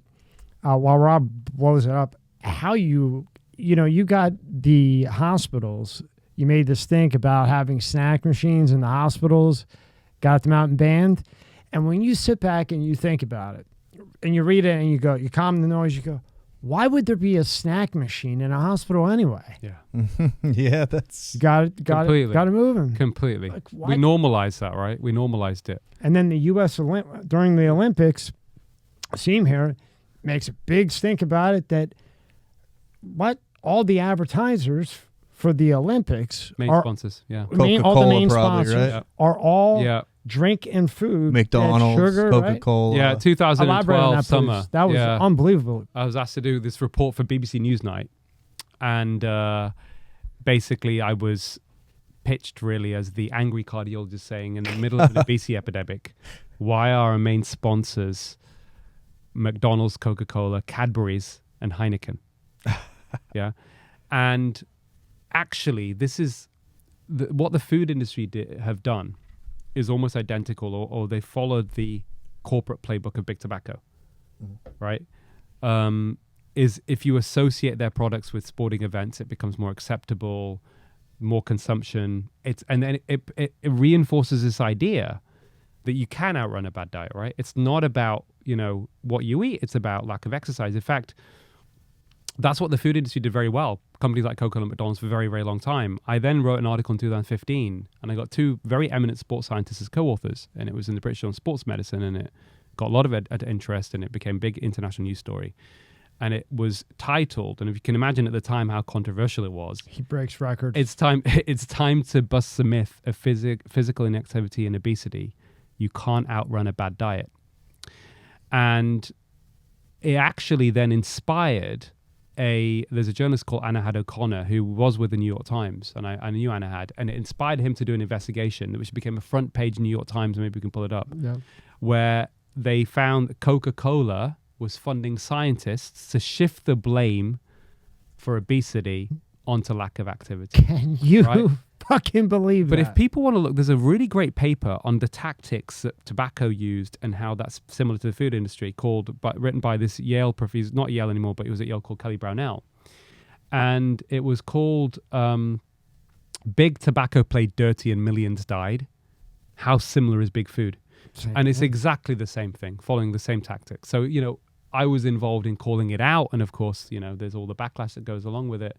And what they also did, to your point, when I moved down here from Pennsylvania, I opened up a vape store, because in Florida, you can no longer vape inside. So these things, we had these, but you could fill them, okay. So then I had a bar, and half was bar, and the other half you could go buy vapes. So everybody wants to puff on something while they're vaping, right? And at the time, it was cheap. It turned into where I had a warehouse of wholesale that would then, stock my bars, that I would then stock Florida. Well, the cigarette companies started to realize how much money was being pulled from them by these vape things. So out of nowhere, all wholesalers, 30% tax, which means now as the wholesaler, I have to put that on the retailer. Now the retailer has to put that on the good. Now the person coming in, that the motto is, quit smoking, it's cheaper, it's not going to kill you. Now it's more to vape than it is to smoke cigarettes, so you're just going to go back to cigarettes. Yeah. And whichever one is better, whatever, but it's the same tactic as they did with the sugar. And I was in on that one, and as soon as I got that letter, sold the whole entire company and the bars within a week. Wow. Before it could take full effect, Yeah. Same thing, put us out of business. Had to take a big loss on it. Dirty. There should be laws to protect that sort of stuff from happening. Right? This is the article you were talking about with you that you wrote, right? Yeah, so it's actually it's in the British Journal of Sports Medicine, but the one that if you put British Journal of Sports Medicine, that's interesting.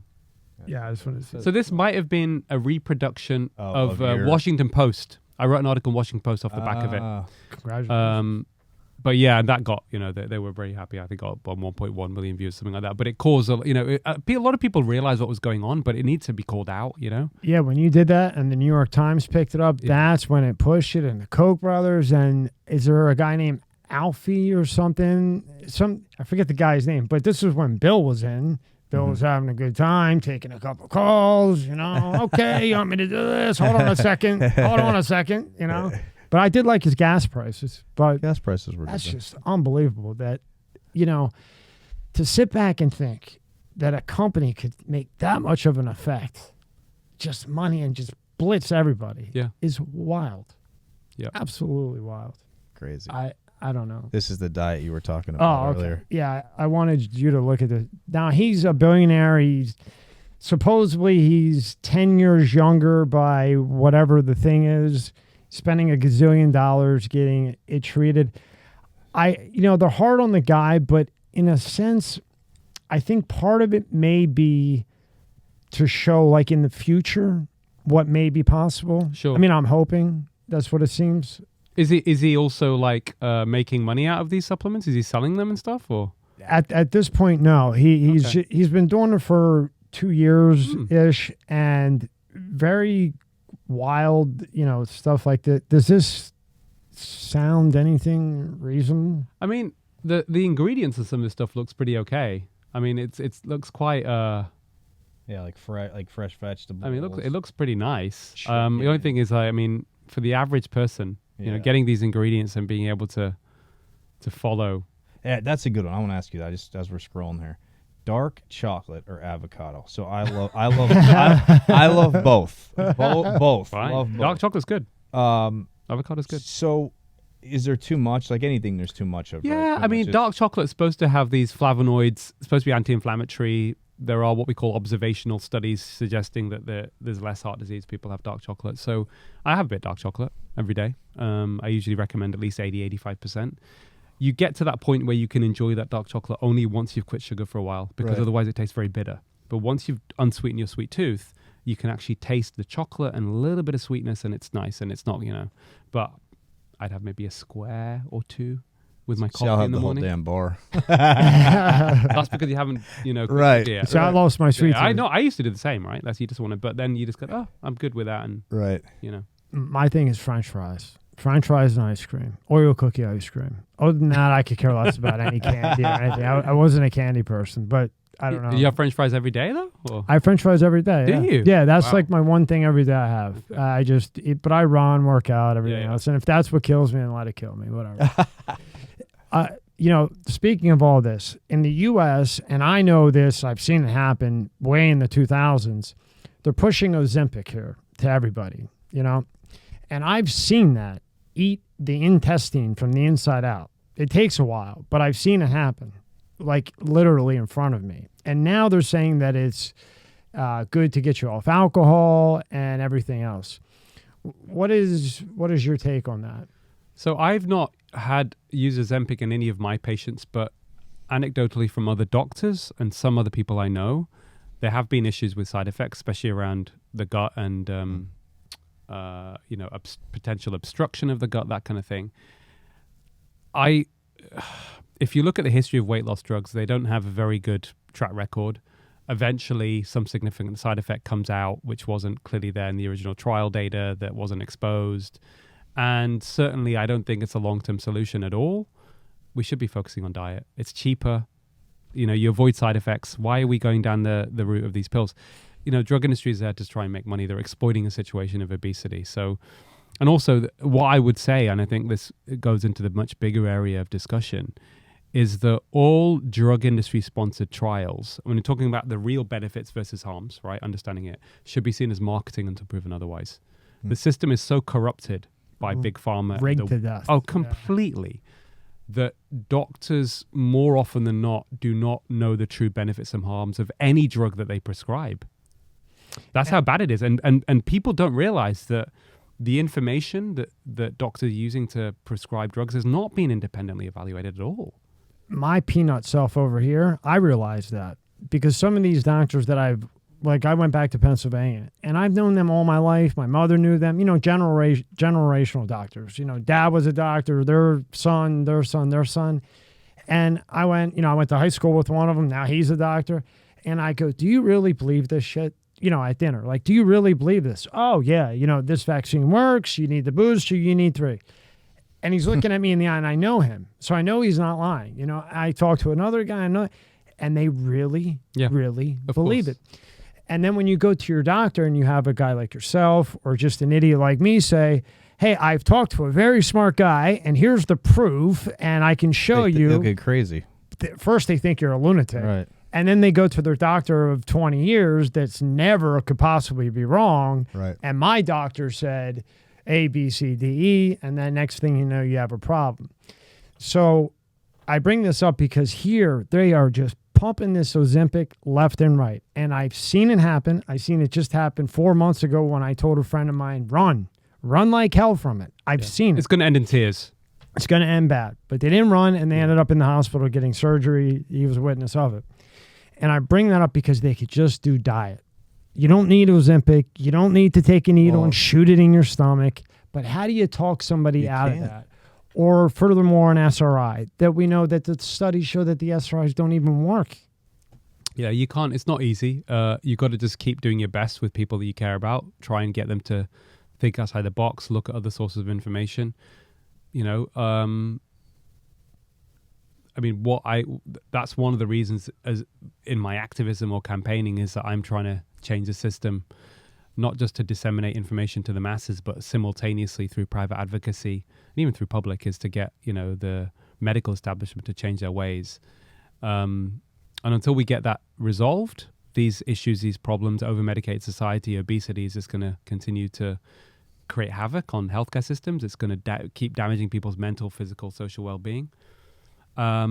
So dissemination of the truth ultimately, but through multiple channels. Multiple channels. And I don't know if it's a South Florida thing, but with the Ozempic, as Tommy's talking about, like every woman is there, you know, a friend does it, then, oh, I lost 20 pounds, I look great, then it just keeps a trickle effect. And, you know, down here we have what they call med spas, right? They're all over the place now. And you can go in there and you can get, you know, this Ozempic, you know, peptides for men, all these different type of peptides they have out there. What are your thoughts on that aspect, especially for health? You look at a Sylvester Stallone with an HGH, a big discussion over the years with HGH. What are your thoughts on stuff like that? Listen, I think if there is genuine benefit from these products, then fine. You know, I think the problem is when people look at the data on which a lot of these things are being utilized, it's very, very weak data, or there's no data at all, or it's just marketing. So I think people just need to be a little bit more astute that, you know, there's always, more often than not, there is some commercial incentive behind the use of these, whether it's peptides or whether it's, you know, cryotherapy or whatever, right? And to try and just do a bit of their own, it's not easy, a bit of their own research to try and see what, you know, how do we know this works and what are the downsides? You know, those conversations don't go on enough. Never. Where do you go? Like, that's the hard part, I guess, even for myself. Like, there's all this information out there, right? Yeah. This, you know, this is good for you. This is bad for you. This is good, bad. And you're like, It keeps changing. Yeah. And you know, so where do you go to get yourself educated to say, like, where do you go? Listen, that's a great question. Well, you'd hope that the establishment bodies, the CDC, right, the government should be, you know, your most reliable source of information. But these organizations that were there for that very purpose, the question your best friends, right? Absolutely.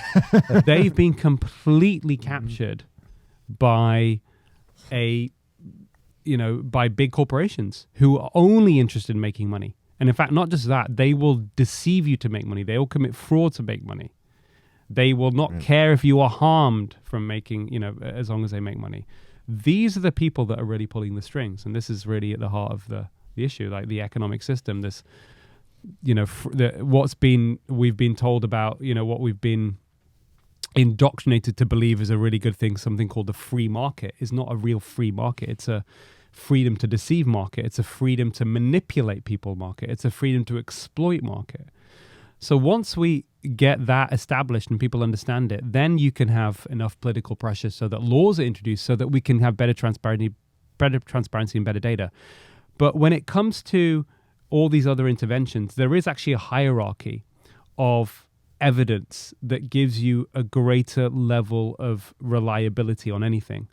And the most reliable study is something called the randomized controlled trial, or the double-blinded randomized controlled trial, where you take two groups of people that are essentially identical, right, as close as you can get, and you then give one group, let's say we talk about drug trials, a dummy pill, and you give the other group, and they don't know who's getting the to remove any The real bias, one. any kind of change in behavior, right? They don't know who's getting the placebo, who's getting the actual Exactly. active. And then you give someone the intervention that you want to use. Let's say it's broccoli, or let's say it's whatever, a new drug or Ozempic. And then you follow them up, and then you already have outcomes that you want to look for, and you see if there's any improvement. The problem is even those trials have been completely, the highest quality level evidence is now under the control of big pharma or big food. And what they do is, before they've even started the trial, they will design, they will say, what do we want to achieve? How many people do we want to get taking our product? How much money do we want to make? Jesus. Let's design the trial and manipulate the results even to then produce an outcome that is then going to allow us to market our product and make loads of money. This is the default now. And correct me if I'm wrong, they also incorporate the fine that may come in in the cost of all. They Cost of incorporate the business. fine Yeah. that they know may come down. Am I cost- correct? Cost of business. So to give you just one of the most extraordinary examples of this, 2011, drug company Merck were fined $950 million for committing fraud on their drug Vioxx, which was marketed at the end of the late the 90s as an anti-inflammatory drug, better than ibuprofen, better than and thought to be better because it didn't cause the same stomach side effects. Right? 2005, 2006, it gets pulled. Ultimately, because they'd committed fraud and they'd hidden data on the fact that it caused a several-fold, 2 to 4-fold increase in the risk of heart attack, stroke, death. Oh my God. Right? Oh my. And that was the one that they were saying take instead of Tylenol, acetaminophen, because it won't hurt your liver. Absolutely. The story gets better, though. It gets all worse, right? So estimated to have killed probably 60,000 Americans, which is similar to the amount of Americans that died in Vietnam. Okay? And they got fined. It was a fraction of ultimately what they made. So, it's cost of business. They made, billions from this drug and ultimately paid $1 billion, almost $1 billion in terms of, as a fine. So it's cost of business. No one got fired. No one lost their job. Internal emails revealed that when the drug was being rolled out, the chief scientists of Merck knew that this was going to cause a problem, but said it's a shame about the cardiovascular effect, but the drug will do well and we will do well. Right? Imagine that, right? So that's the level of the behavior that goes on. But this is really interesting because I can now bring it to the modern day in terms of a parallel that occurred. When the FDA were alerted to the cardiovascular risk, where they realized there was a problem, they wrote to Merck and they say, you must put a black box warning on your packaging. And doesn't that mean pull immediately? You got the red and the black, right? Yeah, black. I think black at the very least means it's a real issue. It would have been a problem, but at least the warning has to be there that there is a cardiovascular risk attached to this drug, right? Yeah. Not only did Merck ignore it, they doubled down on their marketing. They purchased more reprints of the original trial from the New England Journal of Medicine, which is the #1 highest impact medical journal in the world. The New England Journal of Medicine made almost $1 million alone from printing the articles about this drug, its benefits, right? And they didn't, so imagine they did all of that. Now, why is that important now? I mean, of course, people would say, when I give talks and I mention this to audiences and say, what do you think of this behavior? And they come up with all these sorts of words, criminal, evil, etc. I mean, the way to describe it in an evidence-based way is psychopathic, right? Big corporations described by forensic psychologist Robert Hare and the way they conduct their business often fulfill the criteria as entities, not talking about the people in there, as psychopaths, right? Callous unconcern for the safety of others, deceitfulness, repeated lying, conning others for profit, right? Incapacity to experience guilt. These are some of the features of what a psychopath is. They fulfill that, big pharma, they fulfill that criteria, right? So I've come up with this term called the psychopathic drivers of health, poor health, right? So this is on the edge of serial killer. Right. Oh, completely. Yeah. That's a serial killer. So now we fast forward to 2021. I am on Good Morning Britain, the very beginning. I took 2 doses of the Pfizer vaccine. And just giving context here, because obviously things have evolved a lot since then. First and foremost, we were under the impression, of course, like other vaccines, one, it's going to prevent transmission. I'll protect my patients. At the very beginning of the rollout, and I think it was quite similar in the US, if you remember, the vaccine was only really going to be offered to people at high risk. It wasn't for everybody. Right. First of all, offered to people at high risk, first and foremost. Very quickly, that evolved into low-risk people. And then, Kids. probably summer of 2021, maybe in the US, and certainly it was a bit later in the UK, they then introduced mandates. When the mandates were introduced was only after there was clear data that would have gone to companies like Pfizer and the FDA, but the drug companies would have known for sure. One, there was unprecedented reports of serious harm, more than any other product in the history of medicine, right? Yellow card reports, VAERS, whatever. And it wasn't stopping transmission. Now think about that for a second. Only after that was known, then they introduced mandates. Think about that for a second. And then the U.S. indicted. How fucked up, pardon me, is that? Yeah. How fucked up is that? That is psychopathic beyond anything. And that is exactly the model historically that I think that these big corporations have followed, is that when they knew their product was causing harm, we double down, we make as much money as we can. Right, because they want to hit that quota. They know it's coming to an end. Boom, we got to push it. And they know that's what I think. That's my personal opinion is that's what I think. Well, they know nothing's going to happen, No, right? but They've already incorporated the fine. So let's push and make as much as we can, and let's start on the next one. It's crazy. But from the political aspect too, right? It's right here. You know, when we had this, when it first started, and you know, President Trump was in, it was Operation Warp Speed, right? I think they called it. Yeah. You know, vaccines are rolled out. You know, it's hailed as a savior, and now we see everything happening. But you know, we talked about on here before. He has yet to come out and say where Jared Kushner's been. Well, he disappeared. He disappeared. You know, why do you think? Do you think? I guess Donald Trump didn't know he had bad intel, bad people in front of him. Yeah, I think most of this, and I can say this from conversations that I've had with people, very senior people in government, including recently 2 former government ministers, which I won't name, but I can tell you the kind of thing they said to me. They didn't know. It's ignorance. Most of it's ignorance, or the illusion of knowledge, which is worse. But if you look from the political perspective, the amount of money that Big Pharma spends, for example, in the US on lobbying is 3.5 times more than any other industry. In 2019, Big Pharma spent close to $500,000 lobbying every single member of Congress, right? You've got a political situation here now where both the Democrats and the Republicans take money from Big Pharma. We may have to just verify this, but I was even shocked to learn not that long ago that somebody who you would think, you know, is probably when it comes to a place of being perceived as an upstanding moral person. I'm not saying he's not, but I was even shocked to learn that I think Bernie Sanders is the 4th most largest receiver of Big Pharma money. So it might just be worth checking that out. But he's up there. And I was like, wow, this is how powerful they've become, that they've even captured, you know, these big these corporate capitalist institutions have completely captured what was the traditional left, which doesn't exist anymore, by the way. It's the uni party, I think. Yeah. We're all the same pretty much, not much between them. This is what's gone wrong now, right? Yeah. There's no effective opposition. Yeah, they got his ass. Look at that. Yep. A river of cash. Let's see if they say how much it is. Well, think he gets a river of 7. Well, that's fine. So you think Bernie gets a river of cash to drop out so he doesn't take votes from the Democrats. Then he gets a river of cash from Big Pharma. I'll take Bernie's job. So these people are being lobbied, right? Yeah. And to play devil's advocate and giving them, you know, the benefit of the doubt here, information that they're getting from these lobbyists, they are considering to be complete and total and not hearing the other side, because of all the money that's spent. And then you combine that with the media reinforcement, which affects a lot of us, the judiciary, doctors.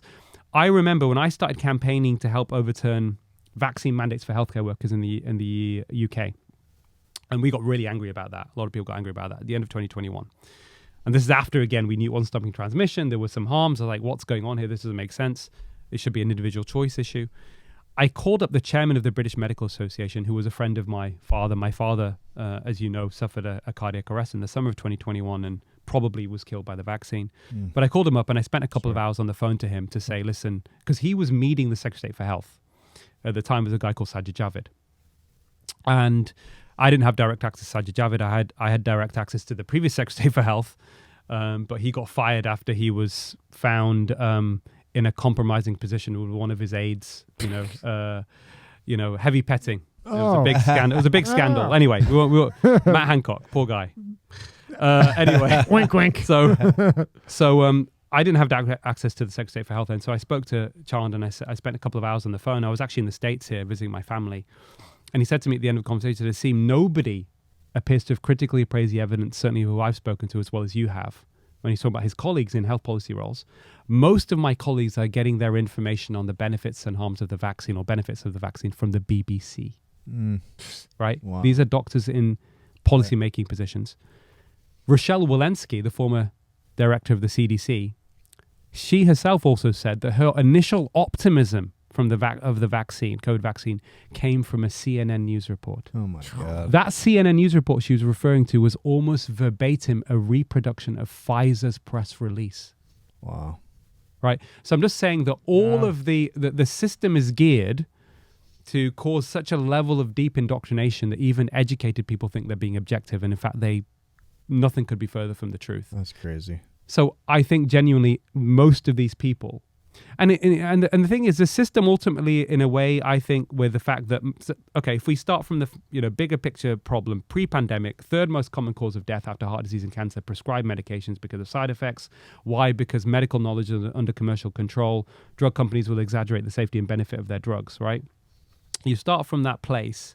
And the drug companies already know the real studies, so they're making sure that ivermectin's gone, everything's gone, right? But At the same system, time? yeah. And then you've got the Stephen Hawking-like figure of medicine, most cited medical research in the world, John Ioannidis, who wrote a paper in 2006 that said most published research findings are false. And the greater the financial interest in a given field, the less likely the research findings are to be true, right? And you can take two medical products, which I think fulfill that criteria very nicely. We talk about statin drugs. We'll come on to that. So remind me, let's talk about statins at some point, right? Because I think we can break the numbers down for people, which is interesting. And then you talk about the most lucrative product in the history of medicine, which is the Pfizer mRNA vaccine, which has made $100 billion for them, which has extremely poor efficacy, almost zero, and unprecedented harms, right? So think about that. This is a product of a broken system.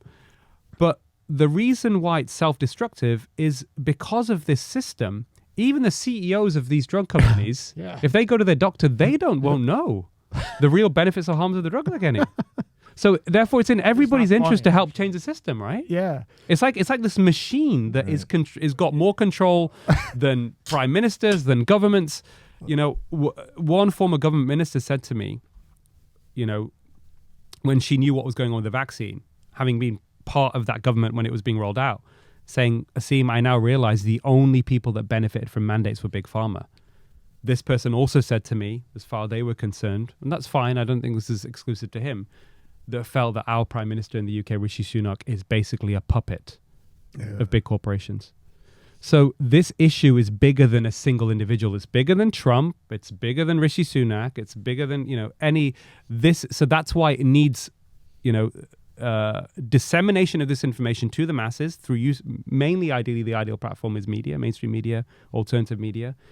And we will reach a tipping point where people will get so angry and upset, they'll say, listen, we're not going to allow this to continue. And they will put pressure on the politicians to act. And then we need those political figures. We need that leadership because they're the ones that have control over laws that are going to change the system, because ultimately we've got here because of unethical, unjust, unscientific, undemocratic laws. You ask any member of the public, do you think this is acceptable? No one's going to say this. They'll be shocked, right? The regulators take money from, FDA gets 65% of its money from pharma. Regulated in the UK, 86% of its money from pharma. I'm for open discussion. I believe in real democracy, right? Majorities, contributing to collective decision-making as long as it's fair and just. But if you look throughout history, any revolution that happened actually happened from changes in the law, right? Mm-hmm. Abolition of slavery, women's right to vote, regulations like safe drinking water, seatbelts in cars, safer working environments, fine. People don't want too much government interference, but we want effective government, right? That are actually introducing policies that are for the greater good, that make our lives better, healthier. And that's, I think everybody can probably agree on that. And is that what aligned you so much with Kennedy Jr.? Is that where the alignment kind of comes in with? Yeah, it's interesting. So I, as a doctor, I've realized, it was Rudolf Virchow, who was a German physician, who one of the most influential medical doctors in the history of the world, who did a lot of work around heart disease, on defining cancer and leukemias and that kind of thing. And he said for medicine to achieve its greatest role and success, it has to enter the political and social life, because ultimately 80% of your health is socially determined, right? The conditions in which you are born, grow, live, work, and age, and the drivers of those conditions, we call it social determinants of health. So that, and as doctors, we are having to deal with people that come in, often through no fault of their own, who are sick because of, poor working conditions, because they're not earning enough money to even allow them to lead a healthy life.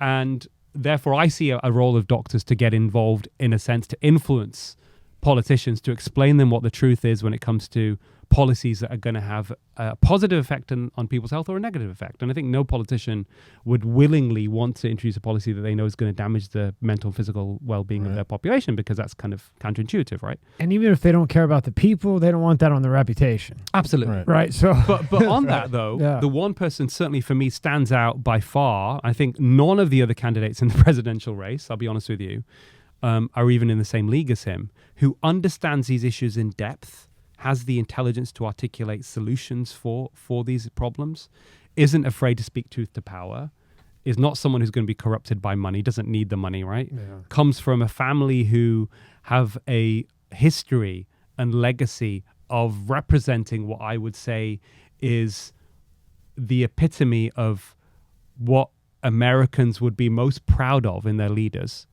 right? He wants to restore America as the moral authority in the world. And I'm a Brit, and I have so much admiration for the US historically. But I want to help at least, get Americans thinking a little bit more. That I think that Robert Kennedy Jr. is the person to do that by far. I think he's an extraordinary human being. Do people from England is it the same as here with the issues we've had over the past couple of years with the vaccines? Or are we just on another planet of our own, the United States? How would you compare it? Yeah, it's a really interesting one.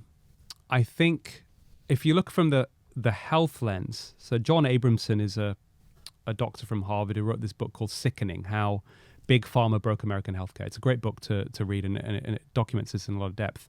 What he said to me, and I met him recently because I'm also making a documentary on all of this, and he said that the United States has in many ways been a natural experiment in what happens when you take commercialization of health into the extreme. And look what we've got now. In the US, the excess deaths compared to average of other developed countries in the Western world is about 1.1 million extra deaths per year, age-adjusted mortality rate. Whew. He basically said, and I said this in my talks, we essentially have a 9/11 tragedy happening, because that translates to it's over 3,000 deaths a day. We have a 9/11 tragedy happening in the US every day, and no one's talking about it.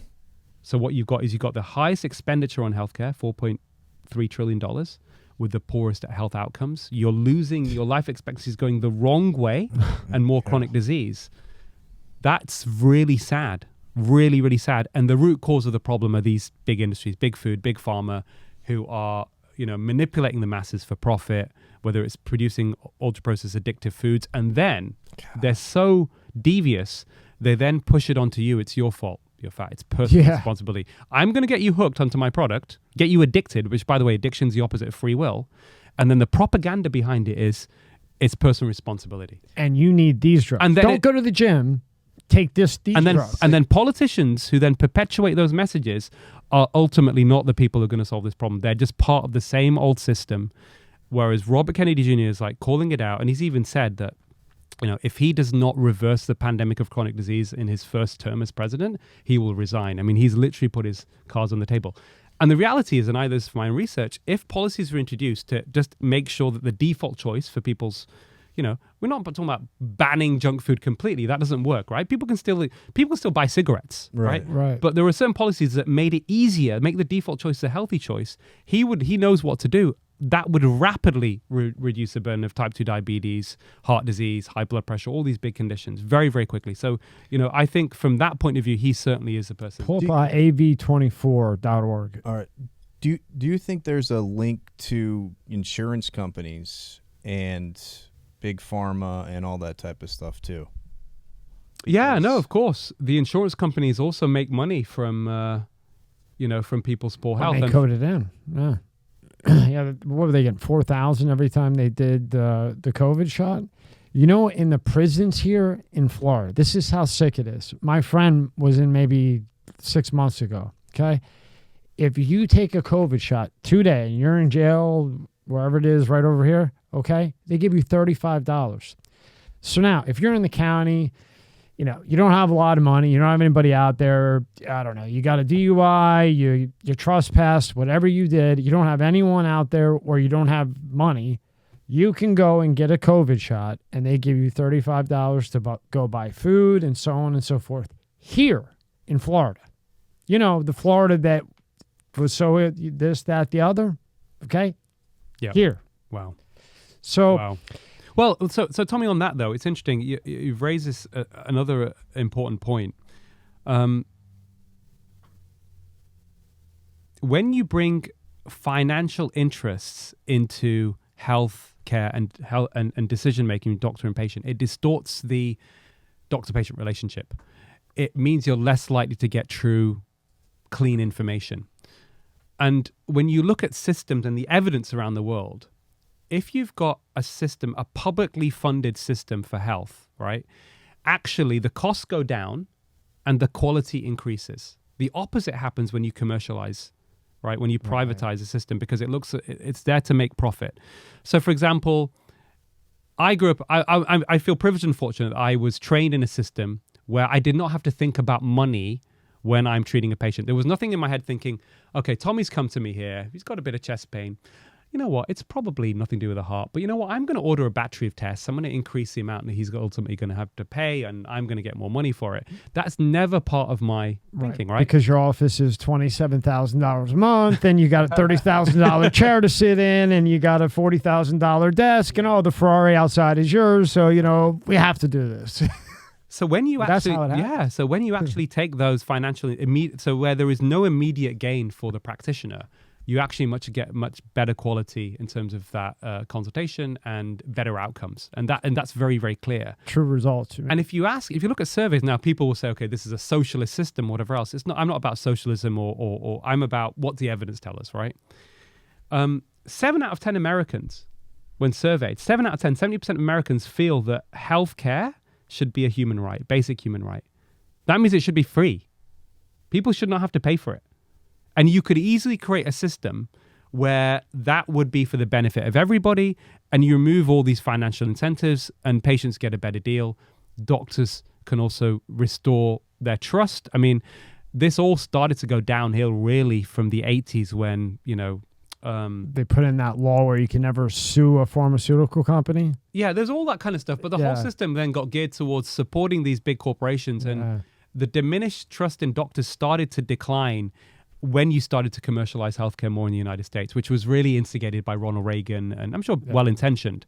But what he did was deregulation, in the sense that less curtailing of the excesses of industry, who they probably didn't know that were going to behave ultimately like psychopathic machines ultimately, right? And now we're having to pick up the pieces. And as you said, these people don't know. They're so caught up. Some of them may really, truly not know because they're so caught up in that web. And then it seems the people around them gaslight them and move them and put them in a position where they're in that web so much they can't even get out of the web. That the only thing that they hear is that this is purple. So now over time, this becomes purple. And then that's what they believe. Absolutely. Right? 100%. Said simply, yeah. 100%. With Kennedy, I see why he moved from the Democrat, right? Because they were just going to pounce him to death no matter what. They're going to cheat no matter what, but they were really going to, they wouldn't even give him security. How do you not give... right, out of last name kind of... Even if you hate the guy, Yeah. Even if whatever you think, Kennedy, you're not going to give security. And that's on TV for one time and one person talks about it. I think that was ridiculous. I think that should have been on every news station as just a atrocity, given what has happened to his family. But him going from the Democrats to the independent, I understand why he may have been forced to do that. Yeah. But I don't think that that's hurting Biden at all. At all. If anything, I think it's hurting the right, which right now he seems to more align with the right, because the Democrats that we like, I grew up, my parents were Democrat. You know, that's just the way it was. Sure. But it was a lot different back then, you know? So by him going independent, I think he's taken from the right, not the left. Do you see an avenue?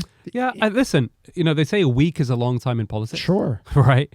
I think he started off better than any independent candidate ever in history. For the record, I love the way he came out with the push-ups, and he came out strong and doesn't give a fuck. No, and absolutely. Excuse And, my you know, he's not afraid to speak truth to power, and he does it very, very well. And he does it with authority, right? I mean, his knowledge, his historical knowledge of international, foreign policy, the history of the United States. I mean, he's got all of that, obviously, from the family he's come from, but he understands it in so much depth better than anybody else, and he's fascinating to listen to. But I think that, what I've been noticing and seeing, which is interesting and I think very promising, is already, if you look at popularity, in under 45s, he's beating both Biden and Trump. And he's just got started. Everywhere he goes, when he speaks to people, when people actually give him a hearing, you know, they can't help but be charmed by him. And he's calling out the system. And we've already highlighted that, certainly with the way I've seen it, there is less of a distinction now, certainly when it comes to big corporate power, between Democrats and Republicans. Why is there not a single other Democrat coming out and saying these big corporations, you know, what have they been? They've been screwing the system for too long. We need to, dissociate regulators, for example, taking money. Nobody's doing that to any decent effect. And we know why, right? Bernie Sanders takes money from Big Pharma. Do you think he's going to come out and start talking about Big Pharma? No way. They're done. And he just popped up to get that check too. So I think this is a good time for someone different to come in and say, you know, and help maybe both parties realize that they need to change massively to get more behind what Kennedy's saying than anything else. And let's see how it evolves. But I have hope and faith. And I can see the way things have moved from when he started to where he is already, with still, 9 months to a year to go. Long time left. I think he's only going in one direction, and that's up. Yeah, and he, in the U.S., he seems to have quieted down, but he's not a dumb guy. The guy's a lawyer. He's very smart. I would want him arguing. Maybe just lets these other guys make fools of themselves, and then see what he's up against, and then make his move. Because why waste your ammunition now on what? Christie? But he's also up against the media and what they want to push out there, and they want to keep him silenced. So Joe Biden saying nothing will be out there today. Yeah, but on that though, what's interesting you say that. Traditionally, if we go back, say 10 years, that argument would have been, the media are going to be against him. He's almost got no chance.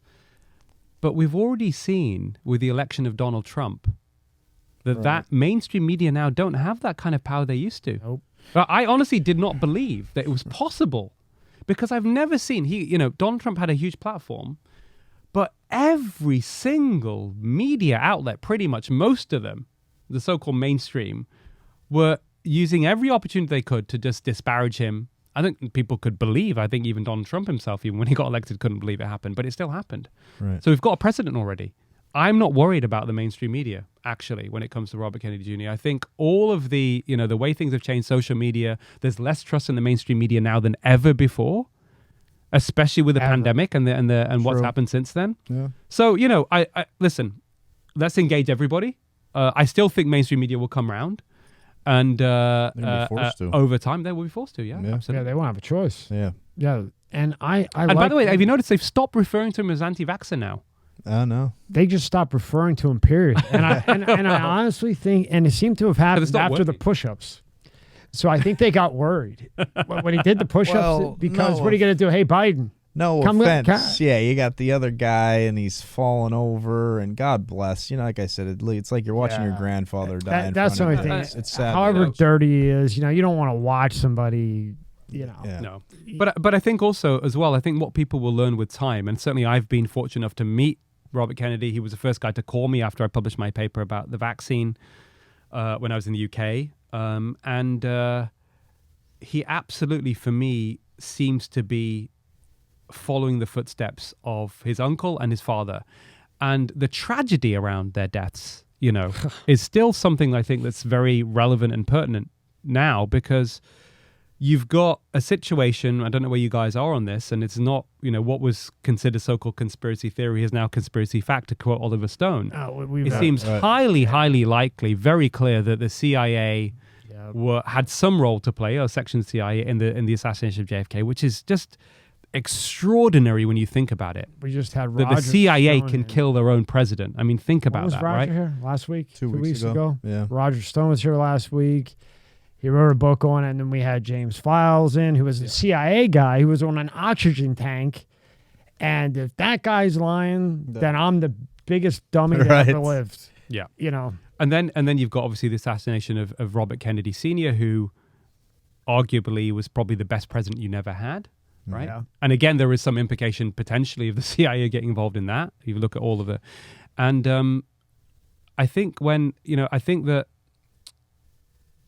one of the things that struck me about him personally is that when I met him, when I spent some time with him, I've spoken to him, and also having some knowledge, probably more than most people, about the history of the Kennedys, of JFK and his policies, and Robert Kennedy, is I feel that this man is just he is almost a replica of those figures who were very powerful, very important moral figures who wanted to do the right thing for America. And I think that gives me a lot of hope. And if people want a bit more of an understanding on this, I do recommend actually a documentary, which I've seen more than once. It's a 4-part series called Bobby Kennedy for President, about his father.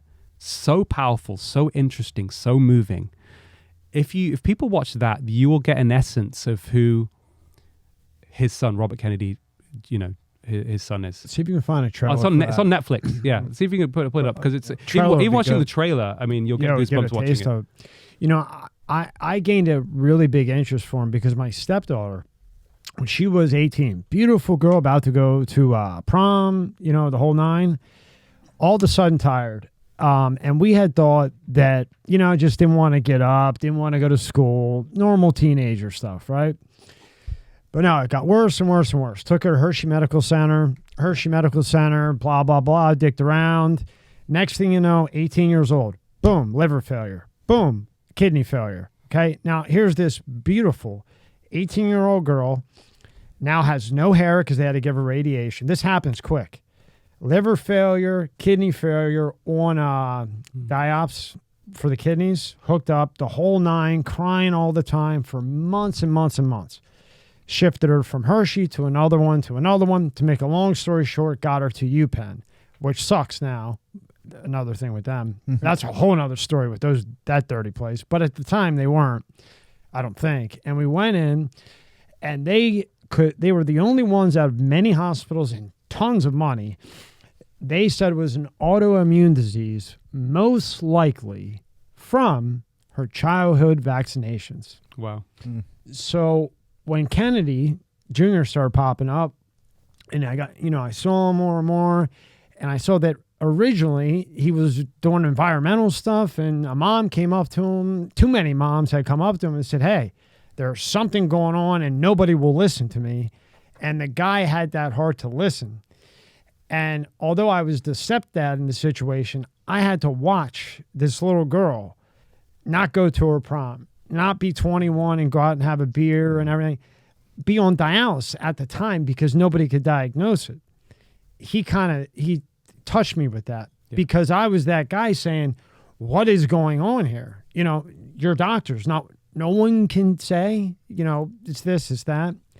So with me, that's where I have a spot. Yeah, well, there's one thing I like about him as well is that he's willing to listen to alternative views. He doesn't shut people down, and he comes across to me as a very compassionate human, and he's bringing people together. He's not going out and attacking, being. And he came to you about health policy. Yeah, I mean, he's not being aggressive, talking about even the other candidates. He's not getting involved in that dirty kind of politics. And people are looking and saying, you know what? This is the kind of person that... Trump hasn't hit him either. I think they have a little bit of mutual respect. I think so. I think so. I think Yeah. it'd be damaging for Trump if he's hit Kennedy. I think it's a backhanded No compliment reason to. RFK, actually, that Trump hasn't. But And what you said, like just the discussion, he's open to hearing discussion, Yeah. right? And That's what we and the thing is, my sister-in-law, she for years she was overweight, and she had issues where she was, inflammation, all this type of stuff. She thought it was, gluten, so cut out gluten, right?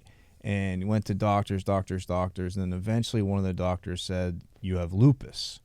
So she's diagnosed with lupus, and they wanted to put her on all these pills, all this different stuff. Monday through And Friday. she's one, because my mother-in-law is very holistic, and I call her the medicine woman sometimes, right? Put salt on this and do this.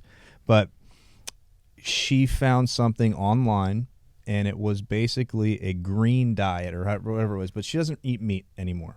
But she grounds up, in smoothies of vegetables and all this type of stuff. So she started to lose weight, and then she wasn't feeling inflamed anymore. She felt better. When she went back to the doctor, he looked at whatever chart, I don't know how they do all that, and he's like, your lupus is basically gone. Now, I thought lupus was incurable, but whatever she did, she changed her diet, and she's fine now. Yeah, absolutely, very possible. I've got patients, I know people, for example, that have cured their lupus from changing diet 100%, cutting out the processed food, sugar, Just diet. all that kind of stuff. Yeah, And absolutely. she did it. Just diet. Yeah, it's huge. I mean, on that, just before we look at the trailer, I mean, giving people perspective here, poor diet is responsible now globally for more disease and death than physical inactivity, smoking, and alcohol combined. Wow. So, Holy the moly. low-hanging fruit is diet. That's the first most important thing. Could you say that one more time, please? Yeah. Because that's very important. Yeah, Lancet Global Burden of Disease reports poor diet is responsible for more disease and death than physical inactivity, smoking, and alcohol combined. Combined. Wow. Yeah. Whoa. Wow. Let food be thy medicine and medicine be thy food, 100%. What's Flair say? Ric Flair? Woo! Okay, play this. There is division and violence and a disenchantment with our society. We can start to work together. We are a great country and a compassionate country. President Kennedy has been shot. I kept saying to myself, what is happening in America? Robert Kennedy's self-confidence came from his family. From Ethel emerged a moral center. Unlike most guys with his power, he was a great father. I think makes it worthwhile is you make the right kind of an effort. You can have an effect on their lives. The Kennedys were in the middle of a transitional moment for America. He had learned you didn't do things that you weren't going to win. But the new politics said you do the cause, whether you win or not. I like There is a new generation going to take over here in the United States, and this country is going to move ahead. It was stressed in our family that because we had these tremendous advantages, we had a responsibility. Somebody outside said, are you going to observe your whole 6 years? I don't know where I'd go. Frankly, I don't need the money, and I don't need the office space.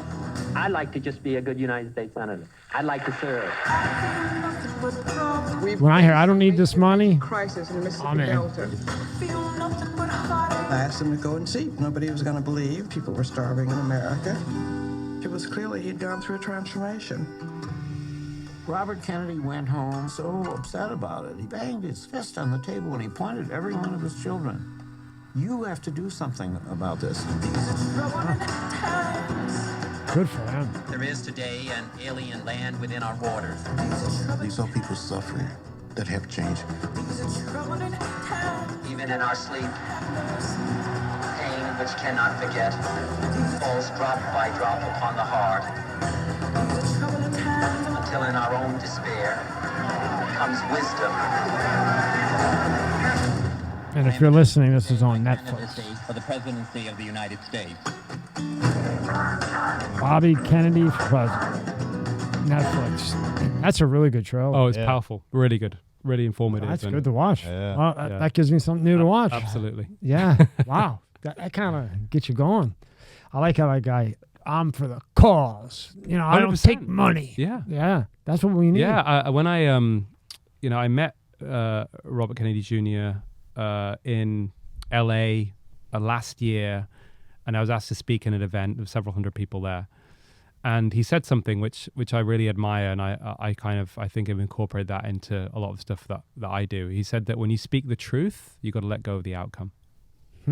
Right. Just be absolutely dedicated to the truth and just see where it goes, where it lands. And I think if all of us start to do that, then we will certainly shift the dial. That's a great comment. Yeah. That really is great. And when you think about just politics in general, and you look at senators, right, and it's a lifelong job now. They get in there.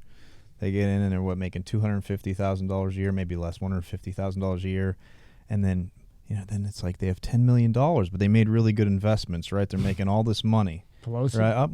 We won't mention Nancy Pelosi. Very good stock better. Very good stock better. But you look at that, but then I compare it to someone who's working at a Boys and Girls Club or working with poor people. They're doing it because they really want to help.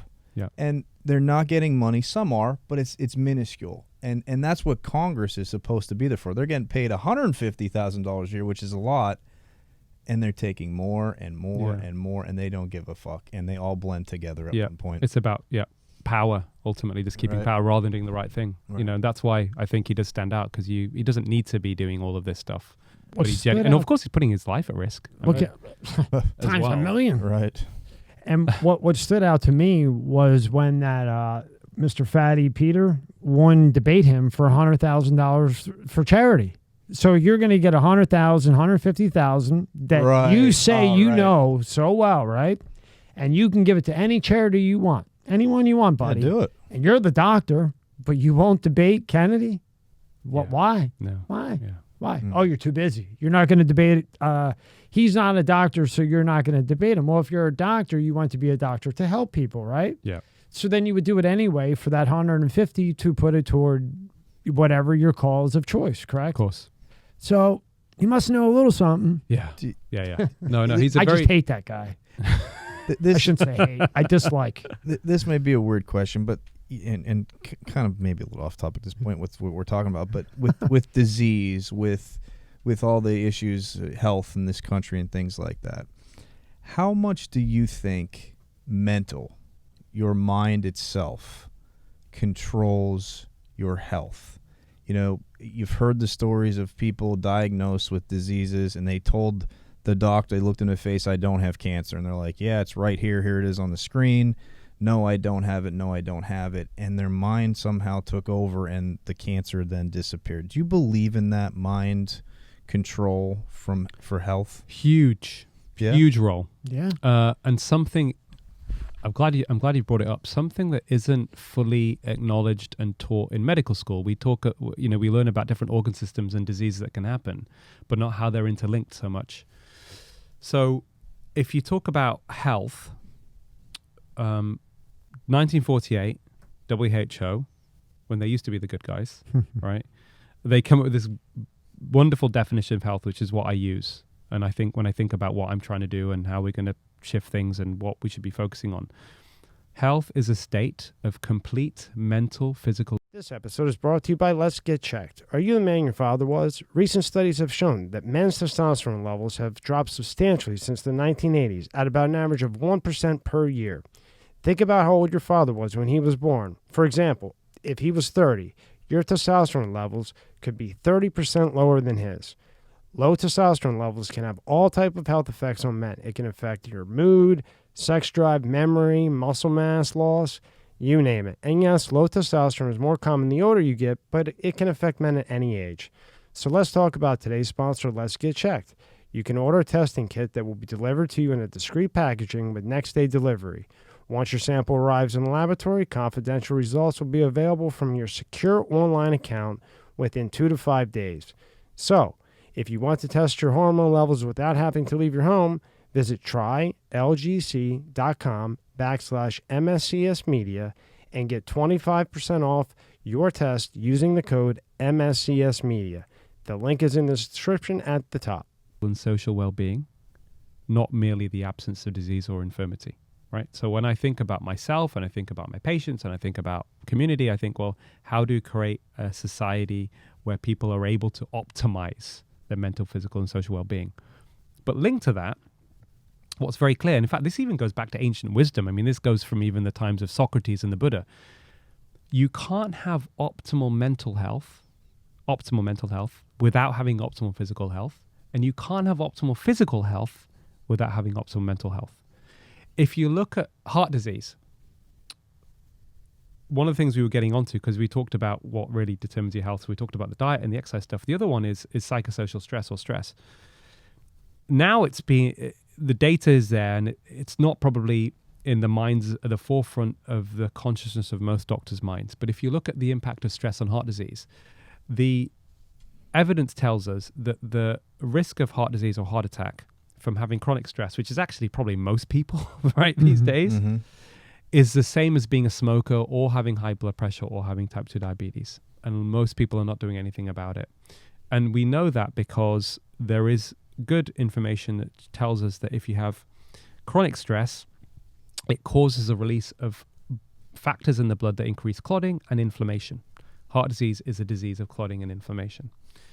So that 100% is, even physiologically, like you talk about health, like I can, in the space of maybe 20 or 30 seconds, maybe less, just by deliberately changing my breathing and how long it takes me to take a deep breath in and hold it or breathe out, I can slow my heart rate down. That in itself tells you everything. I can slow my heart rate down and lower my blood pressure within a minute of just focusing on my breathing. Yeah. Okay, then that leads me to the cold plunge. Because I used to make fun of people that do yoga. I'd be like, yoga guy, all he talks about is yoga. Well, all I talk about now is the cold plunge. It's true. I've become a yoga cold plunge guy. Well, you can educate me on this because I'm curious about cold plunge, but you tell me, Tommy. Okay, so... what do you do? Well, why do you do it? Well, I feel like it's doing something. Yeah. So, feeling-wise, I feel the benefit, but scientifically or kind of educationally, when I look at it factually, it kind of scares me a little bit. Right. But I do feel good. Okay. So at this point, I can't go past lower than 49. I thought I could, but I got the big one now you can sit in. And how long do you spend in it? I'm only at a minute and a half. Okay. I can't. Because I think Wim Hof is the expert on this, right? Yeah.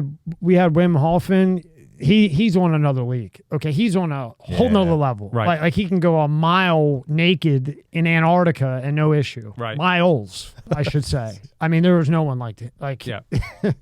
Now he's been doing it forever. He has a lot of scientific evidence, but the main won't pick it up.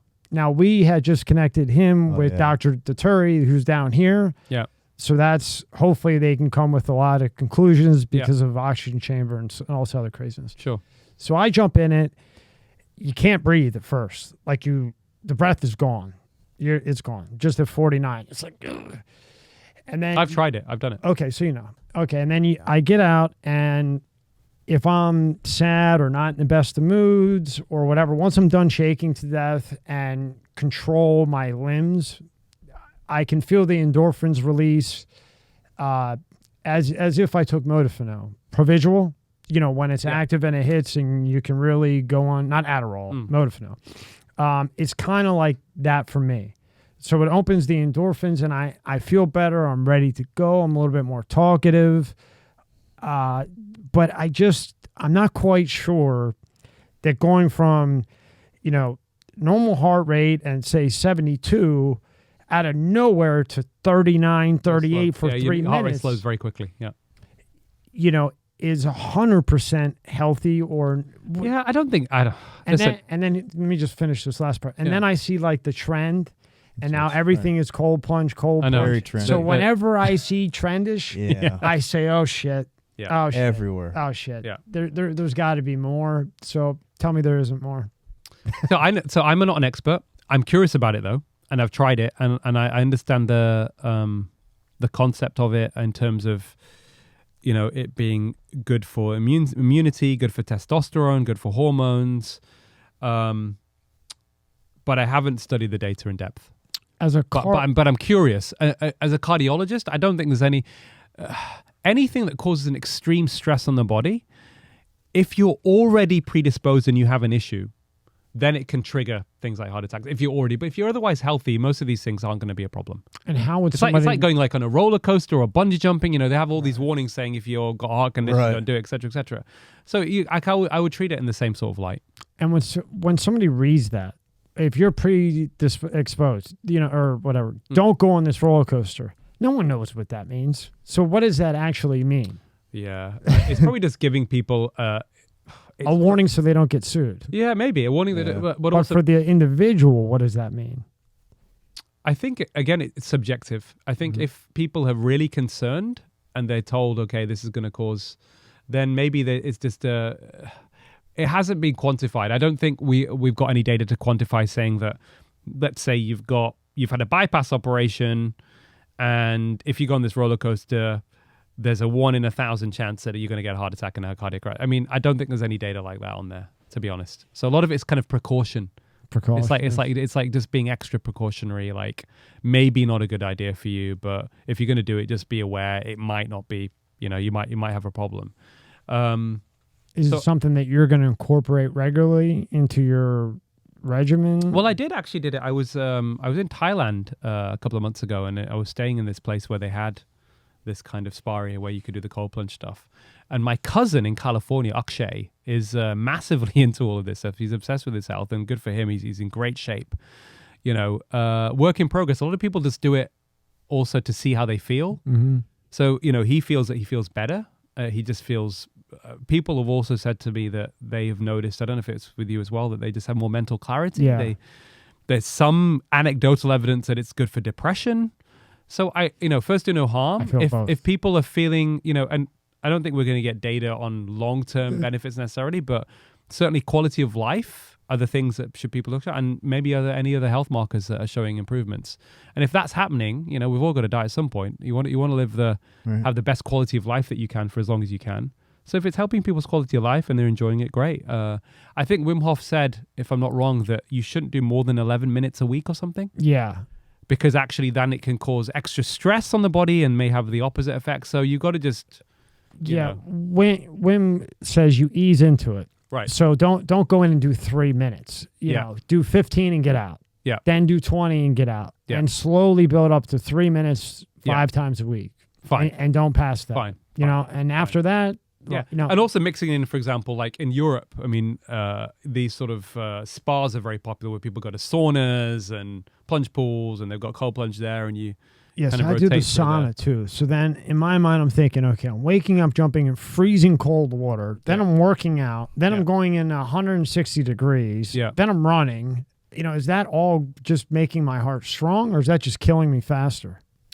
I don't think it's killing you faster. I think the one thing I would say is, in general, with anything that involves doing something in excess, especially with exercise, if you're not resting enough, if you're not getting a really good, deep, long sleep, then it's going to be damaging your health. Oh, my sleep's destroyed. Yeah, so you need to be very careful with that. I'm not scaring you at all. I don't think you look like you're in great shape. Thank you. I've had a few patients come to me in their early 40s with heart disease and heart attacks, and we go through everything, right? Like they are... their diet's great and they're exercising, but they're exercising 10 to 15 hours of high intensity a week. Jeez. And their sleep hasn't been great. I'm like, that's right it. There. That's why you had a heart attack at 40. And they're like, holy shit. Because it's a stress on the body as well, right? And if you're recovering and you're relaxed the rest of the time, fine. But actually, if you even look at data on Olympic athletes, right, and longevity, elite athletes don't live any longer than people who say play golf any longer, right? Wow. So, and if you look at blue zones, it depends what you want to get out of it. But you look at the blue zones, these communities around the world where people have extra, higher longevity, whether it's Ikaria in Greece or whether it's Okinawa. None of these people were pounding it in the gym. They weren't doing endurance exercise. They were just moving. They were walking. They were in the hills, whatever else. That was it. My first book, Pioppi Diet, about this southern Italian village in southern Italy. Went to see these people. And that also, we did a documentary called The Big Fat Fix. And these people as well, they were just not being sedentary. So for me, I would say, and this is my co-producer who's a former international athlete and co-author, he's called Donal O'Neill, amazing Northern Irish guy. He comes up with these great sound bites. even he came up with the title of our next documentary called First Do No Farm, as in PHA First Do No Farm. He says exercise is overrated, movement is underrated. Keep the body moving, circulating. Enjoy, Pilates, yoga, all these things. I do Pilates at least once a week. I find it very meditative because you focus on your breathing and you're concentrating, and it's actually quite tough, right? A lot of it, it's phenomenal. I feel great. I feel the most relaxed after doing a Pilates session. I know, and that's what I was just gonna say. And I talked about it with my dad. We talked about the diet. We just talked about all that. He's 84 years old. He's a surveyor, so he's out there, out in the woods, measuring points, moving around for his whole life. He's been moving. He can't sit still. If he's not there, he's painting. He's doing something. He's moving around. And he used to always say to me, he said, the reason why your younger generation and all the problems you have, he goes, you guys sit too much on your asses. Yeah. And moving with purpose. Right. Moving with purpose. Right. Doesn't he go to the grocery store every morning at 4 a.m.? That's weird. My grandpa was like that. He was 78 when he died, and this is back when you could do it. He would go to the post offices because he was a postman, and then he retired Italian, and he couldn't speak it well. But they loved him because he could do really good back massages. So when he retired, all the women wanted him to come into the postal service to give back massages. So he would go around. So even when he retired, the last 8 years, 5:30 a.m., he was at the post office giving the women massages back then, always moving. Yeah. Back then you could do it, and he wasn't going to get charged with, But not even the movement part, even for him, I bet it's just the interaction. It was a purpose. And if there's interaction, you're having interaction, your mind's going, it's still going. That's my dad always says too. He's like, a lonely heart, you die of a lonely heart. When people lose their significant other, right, a lot of the times they don't go too much long after that person dies. But you need to be social. You need to talk to people. You need to keep your mind going. I'm going to come on to the social thing in a second. So if you can pull up, it's only a 2-minute thing. There's a trailer for there was a documentary film we made on the back of this book, which actually influenced sugar reduction policy in the UK. It premiered in the UK Parliament, featured on BBC World News. We crowdfunded it. Even New York Times covered it, which is great. It's a big fat fix. Just put big fat fix in YouTube, and a trailer should come up. In YouTube, put it. And you can get it. You get a feel. So so just a background is that we went to the southern Italian village, which is the traditional home of the Mediterranean diet. It's a fishing village. Not many people know of it. And we did this documentary to try and discover what were the secrets of why these people have high longevity, and also where did we go wrong with the Mediterranean diet in terms of the saturated fat cholesterol stuff. So this is just right? Yeah. Just have a look at this. Did he eat well? Oh, look at mate, you'll get hungry watching this. I mean, it's was unbelievable. The dietary guidelines, in my view, are wrong. They've been wrong for decades.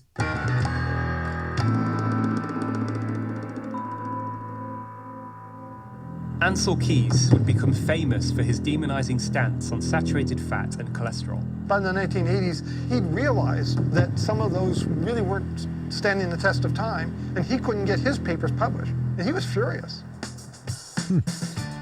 In Italy, in Campania region, in province of Salerno, in Cilento, in Pollica, we have peaceful. The scientific evidence is very clear. I think one of the key things of the Mediterranean diet is the variety of food. That adopting a lifestyle that involves a high-fat Mediterranean diet. We use extra virgin olive oil. What nuts contain are fatty acids. And another interesting thing is the oily fish. Even the dessert has been cooked. Cannoli. Mobility is hugely important. Going to work is like going to war. Movement really does heal. Movement, stress reduction, and stopping smoking is more powerful than any drug in preventing heart disease, treating heart disease, and improving one's physical state, emotional state, mental state, and longevity. So I'm watching that. So on that note, when you look at these blue zones in these areas, the common denominator when it comes to what, because they had slightly different diets. Okay, no processed food, fine. They had different diets. Okay, they weren't sedentary. But the most important factor, I think, that is linked to longevity and health, more than anything else, is sense of community, meaningful relationships, right? And you even look at the data on what does it mean to be happy. Like you look at psychological research, the single biggest determinant of happiness is also meaningful, good quality relationships. But think about the system we've got now. Go on. This sort of the corporations and the way that they exert their power and they make their money is to dehumanize all of us and make us think that we're all isolated and we're individuals and we can have all these different products to try and help us enhance our well-being, and we get addicted to it and we get in this false sense of a hedonistic type of lifestyle, which actually takes us away from a sustained, authentic happiness. So it sounds, feel free to laugh at this, I even prescribe hugging to my patients. So I see cardiac patients that come, and often their spouses will be in the consultation, whether it's virtually or whether in person. And I say to them, listen, I want you to think about spending more, even do when you hug your wife or you spend 20 seconds hugging, what are the quality of what's causing you stress? How are the relationships in your household with your friends, family? That's really, really powerful. And I've even found on a personal note, I've unfortunately got to a situation where all my immediate families died prematurely. I lost my brother when I was young, my parents. But I always feel better when I go spend time with my family, whether it's in California, I'm going to Chicago in a few days to spend Christmas with my family there. Just being in that environment around people, I start sleeping better, energy's better, everything, So there's a lot of stress going on in the world. A lot of things are unpredictable in life. A lot of external stresses will come our way. But if you've got even just one person, a good quality relationship with one person, that in itself is going to give you a really good chance at having a long, healthy life. You know what? When I think about that, and the listeners just think, when you hug somebody and you're having a rough day and you can just go, you feel it, right? That's free. Yeah. There's no drug. No. You just hug them and you put your arms around them. And when you're having a bad day, what do? You go, because you're leaning on them, and you just release and you go, oh. And it's like the natural Xanax without forgetting everything, right? Yeah, absolutely. That makes a lot of sense. Well, it's like also, I believe, smiling and laughing and sharing jokes, right? You have a bad day. Yeah, sometimes it's tough. Go home and watch Tommy Boy with Chris Farley. It's like you forget about things. It just brings a sense of. And in Sicily, my cousins live in villages. It gives us a feeling, a sense of protection, from an evolutionary perspective. It's that feeling that we're protected, that we are here, as societies flourish and progress, is that if you've got a strong sense of community, it psychologically and then even physiologically makes you feel that, that the stress hormones are down. If something goes wrong, you're going to be looked after. So there's that kind of subconscious support that people get. Another odd thing, in Italy, when you're like 3 years old, they give you wine. It's no big deal. And their alcohol, like the alcoholism levels there are like zero, because it's not that forbidden fruit to grab from when you're 21. Yeah. In the U.S., it's like, no. When you're 16, you're sneaking around trying to get it. Yeah. And you got alcohol. And then there's a binge drinking type mentality, right? You got to get really wasted and stuff. Whereas in Europe, it's like with a meal. Yeah, and, it's everything. Good chat, sip the wine. So if you have a pre-existing notion to be an alcoholic, you're going to binge that, and now you're done for. Whereas in Italy, even if you do have that, you're started off so young, having one or two at dinner.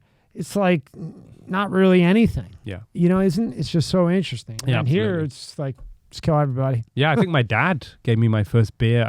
It's different obviously in the UK. I think I was 16, and I was like, my friends would come over, we'd play pool up in the loft, and we'd have, some hard rock music. I was a 90s kind of grunge guy, and we'd just have our beers, and it was probably not great beers, Budweiser. I've now gone into IPA, so it's fine. There you go. Better than what we had. We had Natty Light. I don't know if you have Natty Light over there. In the U.S., Natty Light is the cheap, like when you're a kid really? and you have no money and you got $3, you get the watered down beer, it's called Natty Light. Yeah, it's crazy. But it's just interesting how the difference are. And speaking about eating, when we go to eat dinner and a woman's across from us and we devour a steak, a woman's like, geez, that's a man, right? He can eat. But the woman, she's eating like a bird. Do you think she really wants to eat that steak? But culture says, I got to poke at this little salad and, he's going to look at me. Meanwhile, I got, shit coming down and that is alpha kind of, and that's mannish. And she's going... Right. But do you think in her head she really wants that damn steak? May well be. I bet she does. Think. Yeah. but culturally, you know, gee. Well, also, you know, steak causes heart disease and all that nonsense. Oh, yeah, talk about that. I want to hear your thoughts on bullshit. that. Yeah. Yeah, but yet there's the carnival.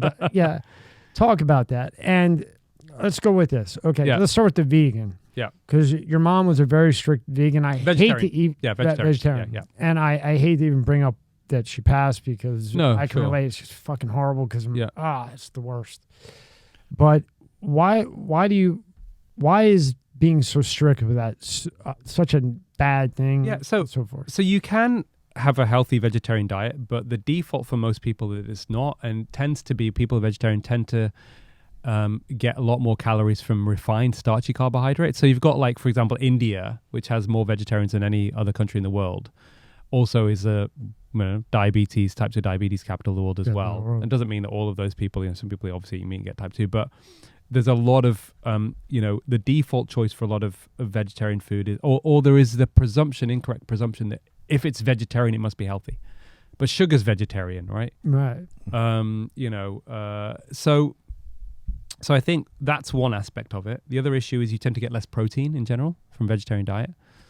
And protein deficiency is a big problem as you get older. Muscle mass declines. I mean, it happened with my mum. That was part of also the issue. So it's not to say that all vegetarian diets are bad, but certainly the default for most people, and that can apply to also the ultra-processed food and the whole this is meat-free and all that kind of stuff. If you look at those foods, a lot of them are not very healthy.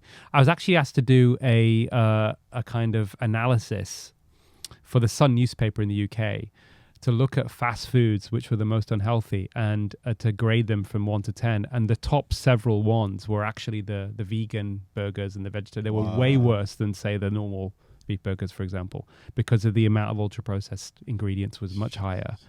Less protein. Did you then do what were the best ones? No, I didn't actually. I didn't do what the best ones, but it was just to show that in fact, when it comes to fast food, vegan fast food is worse than non-vegan fast food. That's funny. Right? That's funny. And it's 5 times as much. Right. Right. Yeah, correct. Yeah. Good marketing. And then, B12 tends to be less iron, less B12. And I think the issue with vegan diets is, I understand from an ethical point of view, and my mum as well, God bless her, the main reason was because she had ethical reasons not wanting to eat animals, and I get all that. But it's not, there's no evidence that it's healthier. And there's definitely very little evidence that it's better for the environment. A lot of that is just, food industry, marketing and bullshit. So with a vegan diet, almost everybody needs to take supplements. And for me, a diet that requires you to take supplements cannot be a healthy diet. Can't be described as a default healthy diet. So it's just people to be aware of those pitfalls. Now, what about the carnivore diet, where they're just eating meat? Yeah.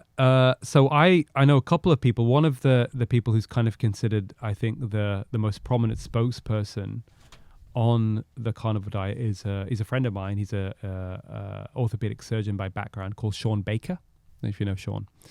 He actually did Joe Rogan recently. He's been to Joe Rogan a couple of times. And older gentleman. What's that? No, he's also like I think he's in his 50s now, and he's really well built. I think he's like I know exactly. I think he won like the amateur rowing, world championships. Yeah, he just had him up. Sean with a SHAWN. Oh. Yeah. I know. Sean Baker. You can look at a picture of him, and he's really, and he's been on this for like 12 years, and he's had his coronaries looked at, and they're clean and everything else. Yeah. So I think for certain people, it's really effective. Not for everybody. And what happens is, interestingly, the autoimmune conditions people have that get better are extraordinary, and the people become zealots about it because it's like they can't believe what's happened. I think somebody that's done something very similar is Michaela Peterson, Jordan Peterson's daughter.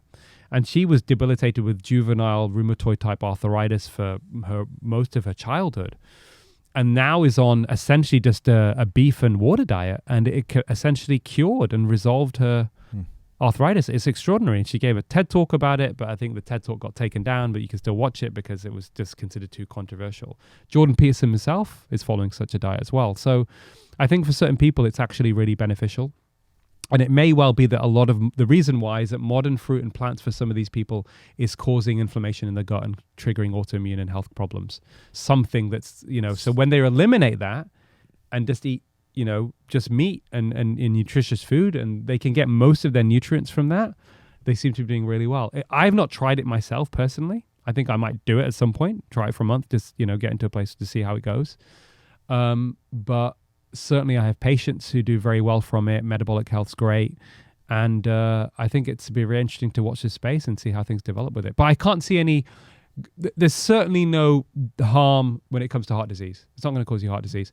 And people think, well, hold on, about red meat and cancer. We'll answer that now. The only link between red meat and cancer actually comes from something called nitrosamines, which are compounds that are produced when you cook processed meat, which have nitrites as a preservative, and with the nitrites they mix with the amino acids in the meat, and they form these nitrosamines. Now, what is the link? The link is very specific: colon cancer. However, let's break down the numbers. If you look at that data, it's observational data, which has its caveats. It can't be conclusive, but let's say for argument's sake, it does show there's a link. Essentially, if you were to eat processed bacon every day for 20 years, that would give you a 1% chance that it would cause you to have colon cancer. That's the link. So if it's unprocessed meat, not an issue. And they told my mother when she had stage 5, they said it was because she ate steak. Red meat. Yeah. Because my mom would eat steak and pasta every night. She didn't care. Every single night was steak, pasta, and gravy. It didn't matter. Yeah. It's the more likely, I'm not saying it's more likely it was a pasta than the steak. Yeah. Because of the glucose insulin. And insulin resistance is also linked to cancer. So even now, the second most common cause of cancer now is obesity and stuff. So anything that causes inflammation in the body is also going to depress the immune system. I mean, we look at even COVID, right? Yeah. 90% of the deaths from COVID worldwide happen in countries where more than half the population were overweight or obese. So it's not just about heart disease and cancer and all that kind of stuff. Actually optimizing your metabolic health is going to optimize your immune system, which means that even when you get sick, it's going to last less long, less severe, et cetera, et cetera. It's a win-win. When you said, remember yesterday we were talking about like the fresh food, like with my neighbor came over last night. He knocked on the door. He handed me 4 packaged deer steaks. He goes hunting. So fresh meat, packaged. You talked about when you went to Mexico at the time, they killed the chicken right there in front of you. So you're getting the fresh food. But sometimes these steaks and the meats, you don't know where it's coming from either and what they're being injected with. And so it is a problem. That's a problem. That's why, again, you want government to be able to do something so that people get cleaner meat, right? And I think that is a big issue in the States, actually, unfortunately. I'm very interested, and I've read it, but could you elaborate on the diet here quick? Yeah, so what we did was we took, I've published stuff looking at when people think about Mediterranean diet, when you look at all the dietary patterns, the most studied diets in the world in terms of health, it's the Mediterranean diet. Now, a lot of people, when they think about Mediterranean diet, they think of bread, pasta, et cetera. Now, and the reason why that's got such an interest is that between 1920 and say 1970, there was an increase in people dying from heart disease, right, in the Western world, in the US, UK. But the Mediterranean countries did not see that increase, despite the fact they were still smoking, right? Probably not as much as maybe Westerners, maybe 5 a day, whatever, slightly different type of culture there, kind of the social smoking rather than necessarily being the heavy smokers. But anyway, so the question is, so they thought the Mediterranean, something in the Mediterranean diet, which is ultimately a lifestyle, was probably, contributing to less heart disease and longevity. So what I did was I went back, looked at, the traditional diets, but then, what component of the diet, because it can't be, bread is not something that, okay, fine, we can eat bread and sourdough might be good for the gut, etc. But in general, bread isn't something that you can say there is a clear mechanism why it's helpful for the heart, right? So there's none of that stuff. So what was it from the Mediterranean diet? Based upon other studies, looking at inflammation, etc. And there are foods that have anti-inflammatory properties. Extra virgin olive oil is probably one of the most important ones. Nuts and seeds, whole fruit and vegetables. And then you look at, with what do we know with modern nutrition science on foods that are likely to drive type 2 diabetes, heart disease, high blood pressure, it's refined carbs. So we basically put together in the book saying, and we're very clear about it. We're not saying this was what the diet they had, but the modern science with the traditional diet suggests that a low refined carbohydrate Mediterranean style diet is probably the best when it comes to heart disease and heart health. And that was the main focus. And where do you place this whole new this is organic, that's organic, gluten-free, not gluten-free? Is this another whole bullshit marketing? I don't even Don't know. Good question. I don't even know what I gluten intuitively is, nor try do to I go care. for organic food if I can. Yeah. Right. But is it organic? Well, or what the hell is organic? But that's just... Yeah. Well, it's just had minimal kind of pesticides, you know, less done to it, less adulteration. That's what we believe it to be. I mean, Well, remember we had Ralph. we had Jay Savino, and he goes, the lady was asking, can I get the gluten-free salad? He looked at her, he goes, oh, what? We had this our friend Jason. He does catering to regular and a lot of celebrity and higher end. So when they get on these kicks, it's something new all the time, and he's Italian. So when he happens to be there and somebody says, like, is this gluten free or is this some other crazy thing that's up? He's like, what? But the whole gluten thing, and then we had in there's a place over here, generational on top of generational. I think you'll find this interesting. We had Ralph in from Okeechobee Steakhouse, and it's over 90 years of passed down generation. Jay Leno, celebrities, everything. Wow. Okay, so he decides to open up a seafood place because a steakhouse is, celebrity. Okay, he can't get fish. What do you mean he can't get fish in Florida? Well, China bought all the steak companies, all the fish companies. It goes to China and cloned, and comes back 2-3 for 1. Jesus. Wow. And this is a guy, Doc, that 90 years of family, in this, like tradition. the guy doesn't even know how to lie if he wanted to. You know what I mean? That kind of guy. Yeah. And had to close his seafood restaurant because he couldn't get real fish in Florida. Oh my God. How about that? Yeah. And he was the one. That's why I brought that up, because he's like, in our restaurant, this whole organic thing. There's about 3 things that are organic that I know of. Right. And interesting. It's just kind of interesting. Then you see China just making their way in with that and cloning it. Well, if they're cloning it, it's not real. It's synthetic, right? So on and so forth. Is this depopulation? Is that what I'm seeing? Or is there more to it with the 2 bathrooms and the trans? And here's a place to fit in, because these protests, if you could pull up that Twitter, they've gotten into the colleges, right? Everything. And now protesting, it's a lifestyle. Trans is a lifestyle. LGBT, whatever, that's a lifestyle. Now, yeah. Everything's a lifestyle. So, like, what is this? This is the doctor of all names. Yeah. Yeah, you already know about this. Yeah, but, yeah. What a disaster. So when I read articles from them now I'm like, jeez. And we had Amy Waxon from UPenn, legal attorney, prominent legal attorney there, professor, I'm sorry. And she was fired after being there a gazillion years because she basically said, and I'm putting this in my words, if you don't want to be in America and you're Chinese, American, whatever you are, then go back to where you were. And for that, she got fired from UPenn. And we had her on to bring light to it because nobody would bring light to it.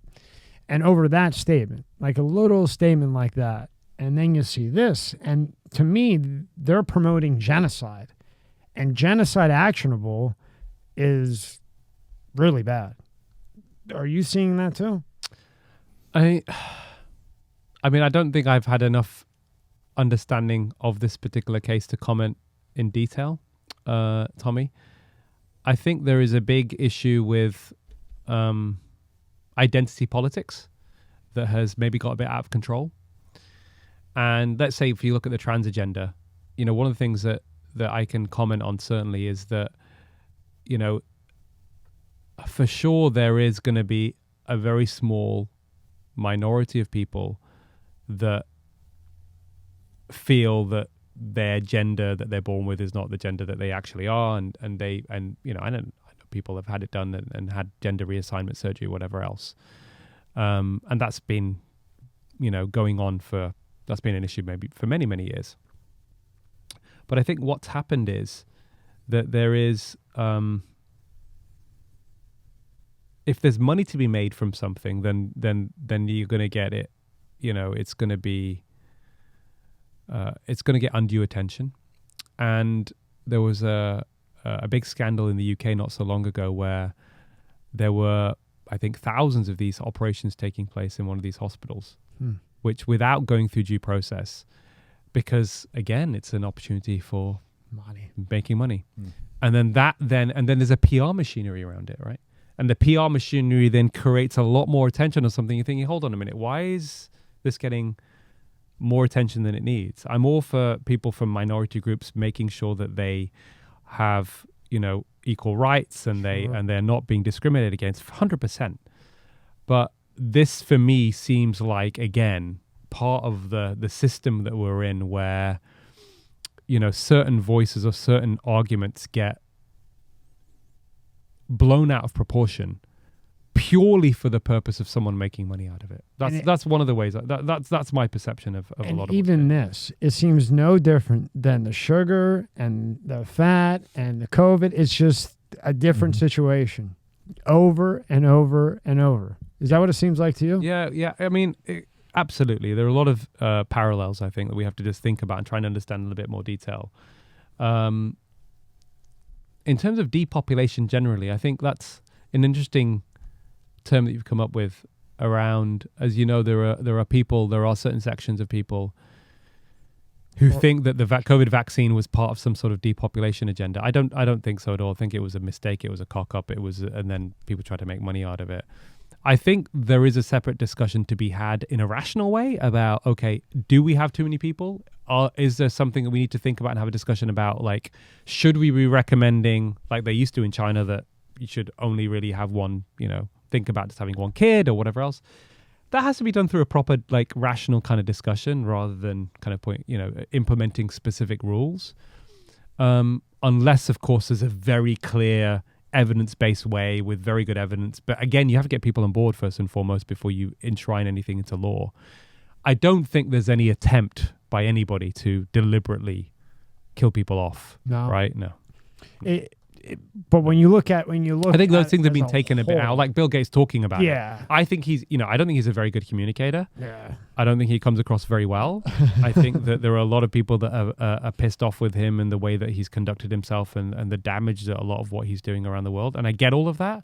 And Soros. But I don't genuinely think that he's like, he's just not very good communicating. He's talked about depopulation, but he probably means it from a perspective, actually, maybe this is an issue that we need to discuss and think about. Is that, how do we reduce such a exponential increase in the population of countries like, India or, other countries?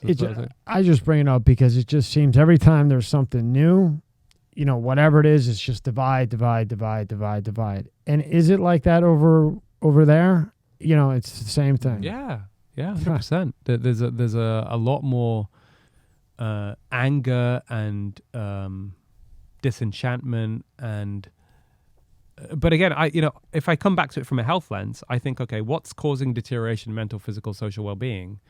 All of these things are going to get worse and exacerbated. So let's try and understand the root cause of it but that also means, allowing people to speak freely. Why have we got this cancel culture? People are being deceived for money and governments aren't doing anything and the politicians are part of this.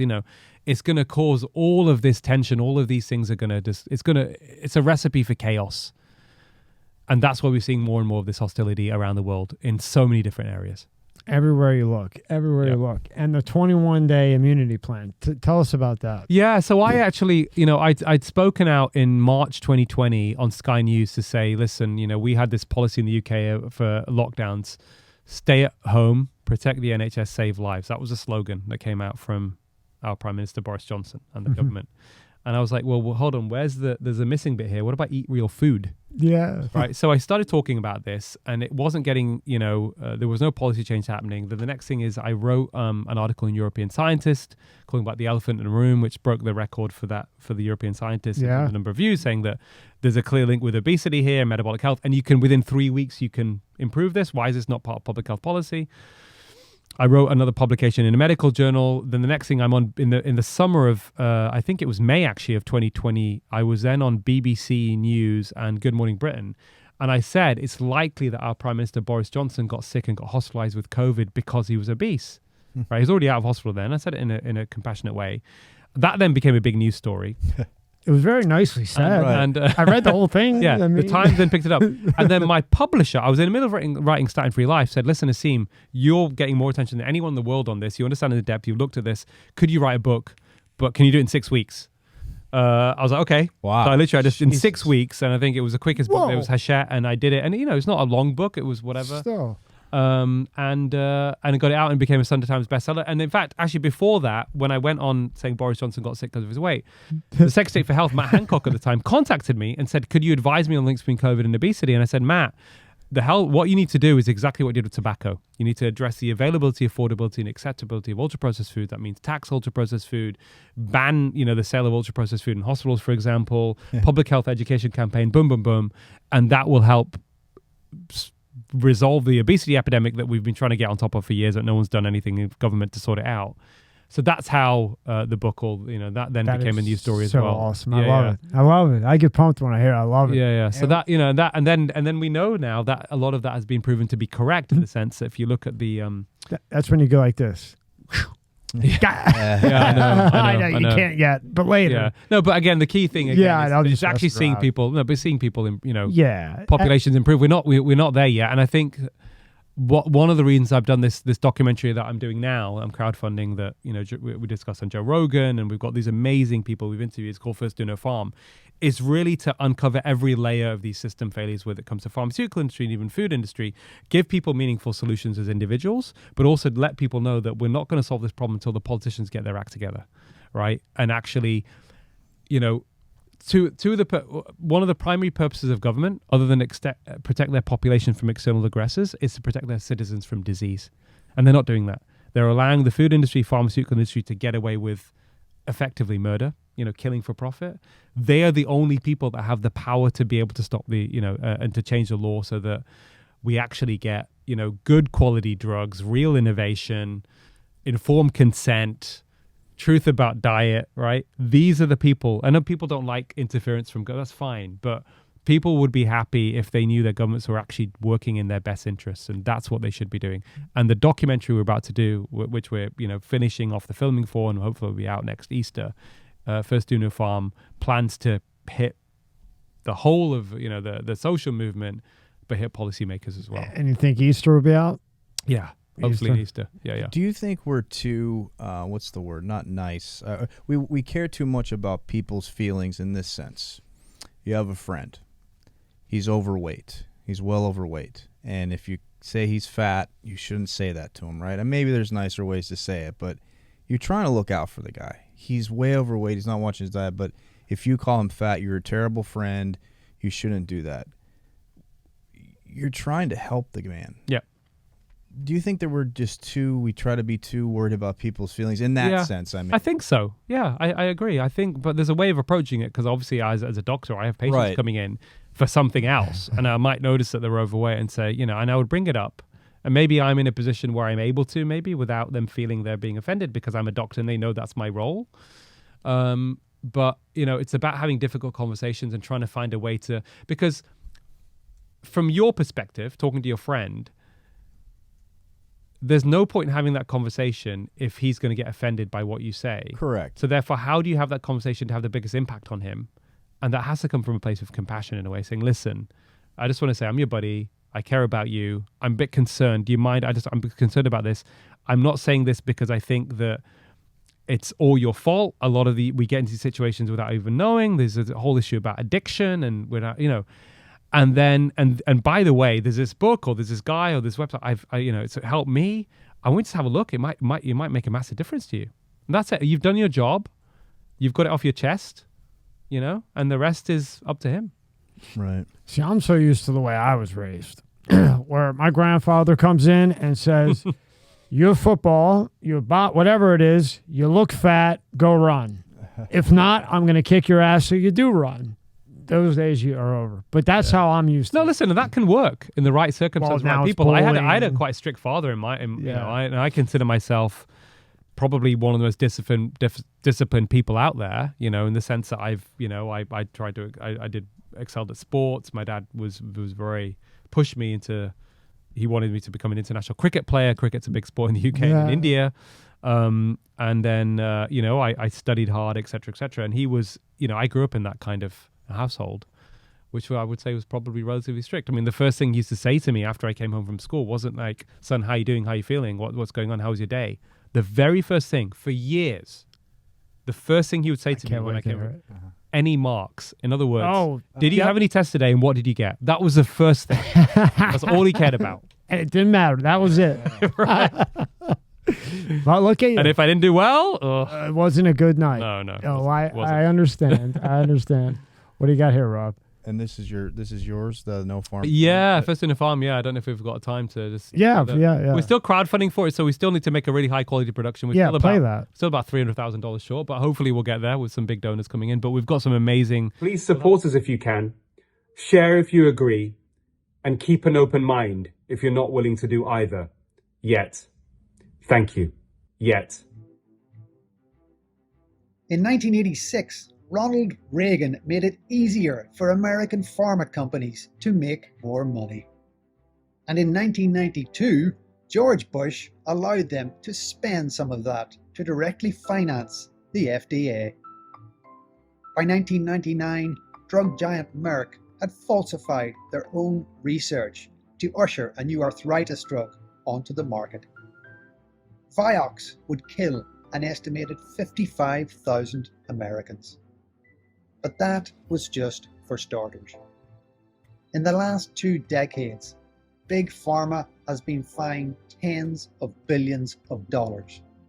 But the deception continues. When they are free to deceive, who can you believe? Please give a very warm welcome to Dr. Aseem Malhotra. They paid fines that were minuscule in comparison to the profit that they made. And nobody got fired, and the system just continues to do the same thing. Nothing has changed to stop them committing these crimes again.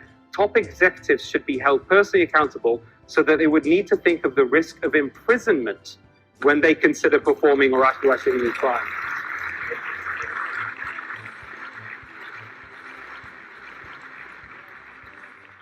Can you elaborate a little bit on that? Yeah, so essentially, with my first documentary, I co-produced Big Fat Fix, which, not many people know about, but it had impact in terms of policymakers and premiered it in the UK Parliament. This one is basically just going to walk people through how information that doctors, again, it's for doctors as well, has been corrupted by Big Pharma, and questions to ask their doctor how they should understand what's going on with their drugs. I obviously come at it very specific from a heart disease perspective, which is still the biggest killer in the Western world, so a lot of people are interested in that, and actually give people an alternative as well as making them more informed about the drugs they're taking, whether it's statin drugs or blood pressure pills, about how they can really prevent heart disease and even potentially reverse it. And there's something interesting, which I won't give away yet, around reversing the blockages of heart disease, which is fascinating. Yeah. Wow. Of a doctor we spoke to where I was even shocked when I saw the angiogram films, which are the actual the pictures of the arteries, which when we inject dye, we look at people's heart arteries, where the blockages have reduced massively from, and I won't give it away, but from a specific lifestyle intervention, which was extraordinary to see, and that's going to come in the movie as well. Wow, that's going to be great. Yeah, awesome. So yeah, it's going to blow everything up because And let me just say, it doesn't involve taking a pill or a supplement. Yeah, we kind of figured that, right? Let's talk a little bit about statin. It's worth it to take time to talk about that. Sure. Because and the stents too, if you don't mind, because. Sure. You hear statin and I know what it is. I've read it, but even after reading, I still really don't understand it. But yet I see it being thrown around like M&Ms. Absolutely. Okay, so some broad figures here. So one of the most prescribed drugs in the history of medicine. Statin is a cholesterol-lowering drug used to prevent and manage heart disease. Been around for about 30 years. And... again, one of the most lucrative drugs, estimated to be prescribed to about 1 billion people in the world. Right? Oh. Is that right? Tens of millions of Americans will be on it. And I'm sure many people listening to your podcast will be like, oh, I'm on a statin. Now, the way that statins have been marketed have been based upon this fear of cholesterol. You should lower your cholesterol to prevent heart disease. And do you know what they've done here with it? They're saying it's anti-aging. Yeah, so this is what they will try and find all these different uses of old drugs, or they will try and give you the perception of a benefit of something. Which I go, anti-aging? What? Yeah. So of course there's a huge industry around statins, and there's a huge industry because of statins of other newer cholesterol lowering drugs which are more expensive, right? So you have to keep that perception going, that fear of cholesterol, so that you can drive this other market, right? And statins are one of the the drugs that have been used. Now, when you break down the data on the benefits of statins, the actual benefits are very much smaller than what people are led to believe.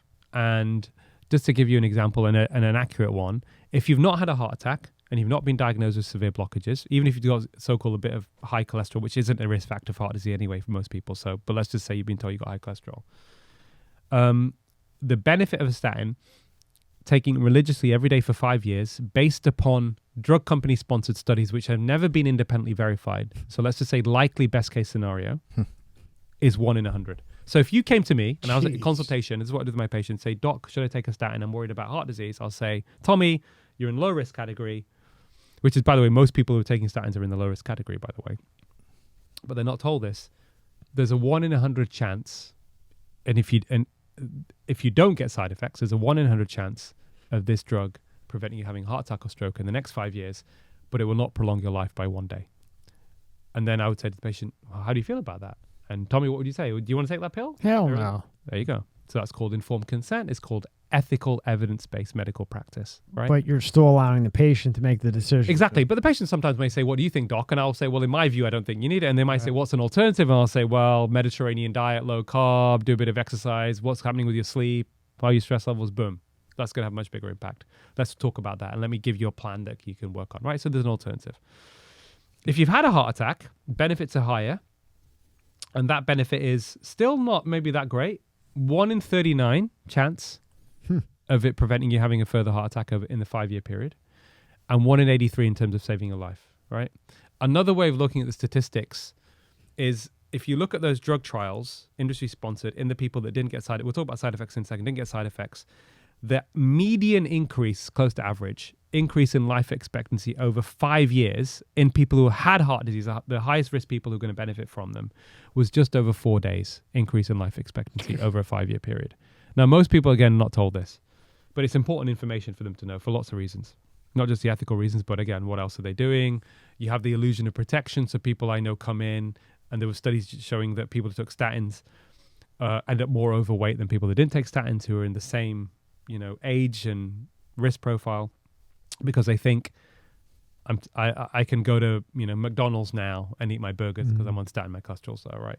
Even though they're not told that the 99% chance is not even going to benefit them at all. I've literally had that said to me. But indirectly, you're actually increasing your heart disease risk because it's going to give them the illusion to think they can eat all this crap food, right?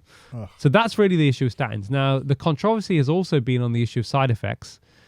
We were told through medical journal published literature, which again is come from industry, that the side effects were very less than 1% or 1 in 10,000. The reality is from real world data and my own experience that the side effect that's unacceptable for people, not life threatening, but important, interferes with the quality of life, is probably closer to, depends on age group, but anything from 20 to even 30 or 40%. And the most common is fatigue and muscle pain. So people feel like shit, right? And the good news, however, is, as with my patients, is you can't always be sure it's a statin, but if it is, usually the side effects disappear within a couple of weeks of stopping the statin. So I'll have an informed discussion with my patients and often, but that's really, and we're talking about one of the most effective and lucrative drugs in the history of medicine. This is one of the most effective, and this is a benefit. And you wonder why healthcare is going downhill. Yeah, I don't even know what to say, because I didn't know those numbers that, wow. Wow. And these guys are popping it here left and right for anti-aging, I assume because of the eating. Holy shit. Yeah, well, one of the things it does is it interferes with mitochondria, which are the energy centers of your cells. And that's why the fatigue is there as an issue.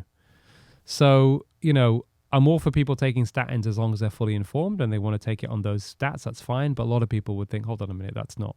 And stents, if you go in a little bit. Okay. So I trained in interventional cardiology. So my initial career was in keyhole heart surgery, putting stents in, etc., doing angiograms, checking for blockages. Now, if you're not having a heart attack, an acute heart attack, and you're diagnosed with a severe blockage, which is usually anything more than 70% of your artery being blocked, evidence is overwhelming. The stent will not prevent a heart attack or prolong your life. That means, a stent is a little metal scaffold that goes into the artery on a balloon, and you inflate the balloon, and the metal scaffold stays and stretches the artery open to improve the blood flow, to help with angina symptoms. It can help with symptoms of angina when medical therapy has failed. There are certain drugs that are very good for dilating the arteries, but it doesn't prolong your life, doesn't prevent a heart attack. But 88% of people, when surveyed, thought they were having the procedure for that very reason. And it's estimated that half of all stents put in the US are inappropriate or unnecessary. Oh my God. Costing US healthcare about $2.4 billion a year. Oh my God. Half. Yeah, big So again, lack of informed consent. Yeah. So it's a business, it's an industry. And that's probably with a very nice cushion. And that's before you have to tell patients. So it's interesting, when I used to do the informed consent, right, I would tell patients this, but on the consent form, what the reason given for the procedure is treatment of coronary disease. It doesn't say that it's not, and then there's risks given. So treatment of coronary disease is very vague, but people think it's going to prevent a heart attack, but it doesn't. The evidence is from randomized control trials is very clear. Then you've got to tell them the risks. Now, the risk is 1% risk of a heart attack, stroke, or death. Wow. So think about, you're having it done, it's not going to prevent a heart attack, but it's going to give you a 1% risk of having a heart attack, stroke, or death. It's going to increase the chances that you So do there's have a heart massive, attack. and it's an invasive procedure, right? So Yeah. It's a massive issue. And then I wrote an article in 2014 called The Whole Truth About Coronary Stents in JAMA Internal Medicine, which is a high-impact medical journal in this country, in the US. And it became a BBC story, so we can maybe pull it up. If you just put heart stents and Aseem Malhotra, and it was press release in the BBC, and I basically just said cardiologists need to tell the truth to their patients. Right? I love it. And the background, a bit of backlash from the British Cardiovascular Intervention Society, but the person didn't put his name there, said there is no evidence of inappropriate procedures taking place. They kind of avoided the issue. Yeah, so that was the actual article. They can read the medical journal article if they want the whole truth about coronary stents. Yeah, we'll have that in the link. But then if you find that it was written up in the BBC, so if you just put put that heart stents BBC, it'll come up. Call for bed. There you go. Right there. There we go. Wow. So a 1% increase. Yeah. But come on in and Yeah, get there you this go. done. Yeah. Wow. Could you pull up Aseem's Instagram and Twitter just quickly? Yeah, You have some great stuff on Twitter. Or X, I keep. So this keep is messing up. I was being heavily shadow banned. I wasn't sure if on this was you, Instagram. so I wanted to make sure. No, this it was is you. me. Yeah, When I I met- thought so. I looked at your followers, and I know Dave Asprey, so I was like, okay. And I Michael, didn't know Dave was following me. Okay. Yeah, well, he's right there. Oh, right, okay. Asprey and Michael. We had Michael in. Not that, a different Oh, Michael. I didn't even know that. Okay, yeah. So, so this is my Instagram. It's Lifestyle Medicine Doctor. But it's interesting. People were contacting me saying when they went to follow me, they've never seen this before. A warning would come up initially saying, Oh, God. this guy's continually breached the community standards, spreading misinformation, blah, blah. And then I met someone who works for Meta when I was in California, very senior. And they said to me that these independent fact checkers are not independent at all. He said a lot of the information is specifically curated by business interests linked to Meta. It's basically bullshit. Yeah. And then Russell Brand did a whole thing on it. Yeah. So that is, that's my Instagram. And then, Twitter. Twitter was probably a bit of shadow banning there, but yeah, so I'm on Twitter as just Aseem Malhotra. Amy Callie.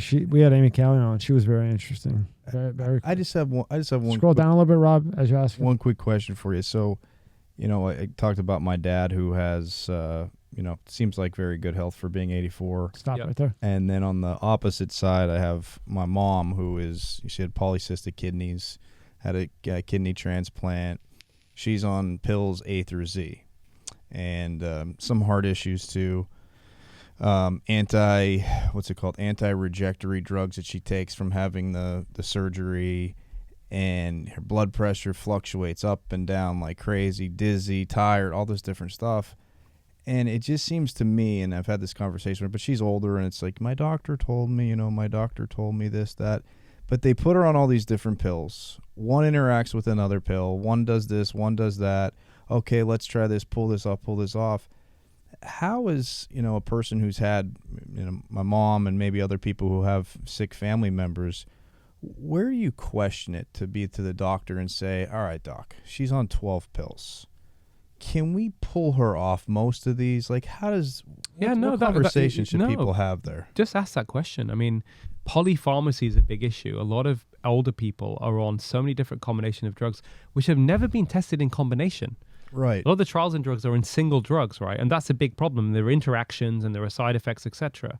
I do that very regularly through working in the NHS and even privately. I will help people get off their pills because that's what they want, and also because I think it's better for them, because side effects more likely with time, and they don't really need them, or at least have an informed discussion to say, listen, they may say, listen, the reason we're giving you this pill is this, but, maybe there's only a very slight benefit and you may be getting side effects from it. Let's try and error, trial and error. Let's try and pull this medication first and see if you feel better.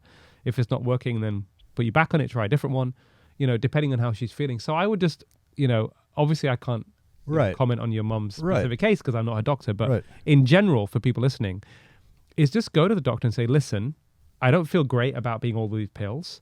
Can you just talk me through each of them and exactly what they're doing and why I should be on them? And just put it to the doctor politely. Are there any of these pills that we can maybe try coming off? Because I don't really want to be on all these pills.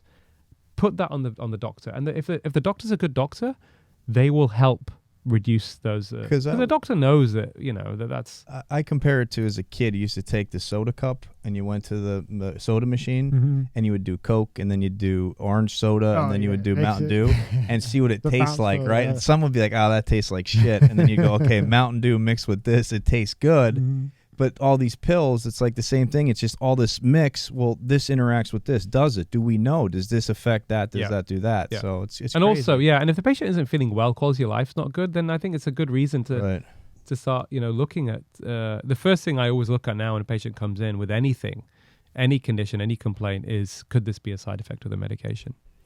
What I don't understand is the blood, and I'll never understand it, and I'll never agree with it, the guidelines, unless you say otherwise. If I finish school and I go to doctor school and everything, you're going to give me these guidelines, and these are the guidelines that I'm supposed to go by from his blood, your blood, and my blood. To me, that makes absolutely zero sense. I would say I want a male from Rob's, either his brother, dad, someone down the line, and the mom. And then take that, especially with him male specifically, maybe be the primary. And then that would be Rob's baseline. That would be the foundation. And then based from there, okay, what does Rob's blood read? Because they went through this shit with me because my testosterone is really high. I'm 41. It's 1,200 and something. Okay, but my father is 76 and he's 1,100. Okay? Fine. But they wanted to put me on... to bring it down? They wanted to bring it down, and they said that my SBH was high because of it, this, that, the other. Now, I'm not walking around trying to poke that wall. I feel just like a normal individual, no more than the average person, but it's just high. Just normal average guy, have sex 5 times a day, that kind of thing. Right. I mean, hey, look, I'm in good shape. I can probably pull off a 10-piece if you need it, And I would like Pfizer in that situation, okay? Or Lilly. I'll go with Lilly. But, just normal. So based on that, if the guideline says, 650, now I'm high. But I'm not high because my whole family's like that.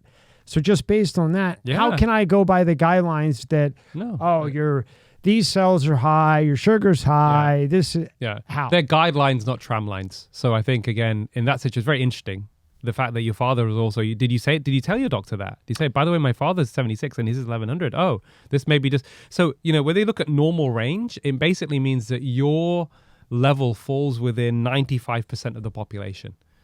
Which still means that 5% are going to be outliers, which means there'll be, for you, this is probably normal, but it isn't potentially damaging. I mean, I'm not an endocrinologist. I mean, it's interesting. You're the first person that I'm aware of who's mentioned testosterone being outside the normal range. That doesn't mean that it's necessarily harmful to you. So I'm not, but if there is if it's something that runs in the family, Right, but when you say 95%, okay, 95%, when was that done? okay, 95% of the people this is the baseline. Yeah, no, sure, exactly. They've looked over time and measured, exactly what. Kind of like when we go back to diet, on the back of the nutritional contents. Isn't that for military? Like what was needed to survive in the military, and that's the labels. Yeah, no, there's a lot. These are good questions to ask. There's a lot of evolution of that, Right. that needs to be looked into.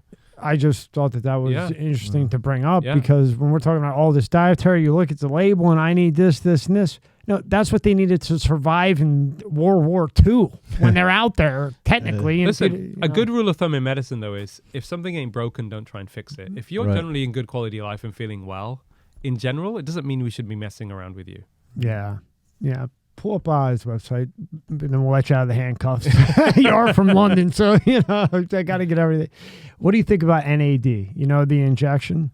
I don't know that much about it, other than some of my functional medicine colleagues have been using it, saying that it's supposed to help improve energy levels, that kind of thing.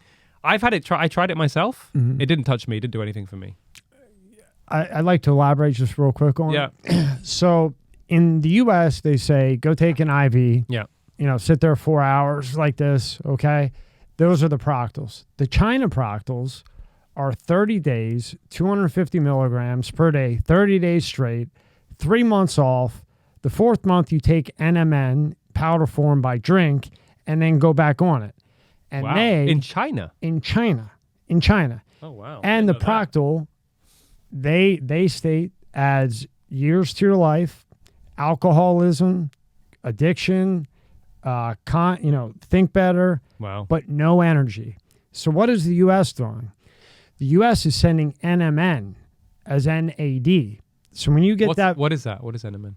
NMN does nothing if you didn't spike the NAD. So if you take the NAD IV, which the Proctal's here, and then you take NMN helps keep the NAD levels elevated naturally while it's in you. So you take the NAD, now you're spiked up with the NAD rolling through you. Okay. Now the NMN only works if the NAD levels are spiked. It helps keep them spiked longer. Right. So you don't have to do it again.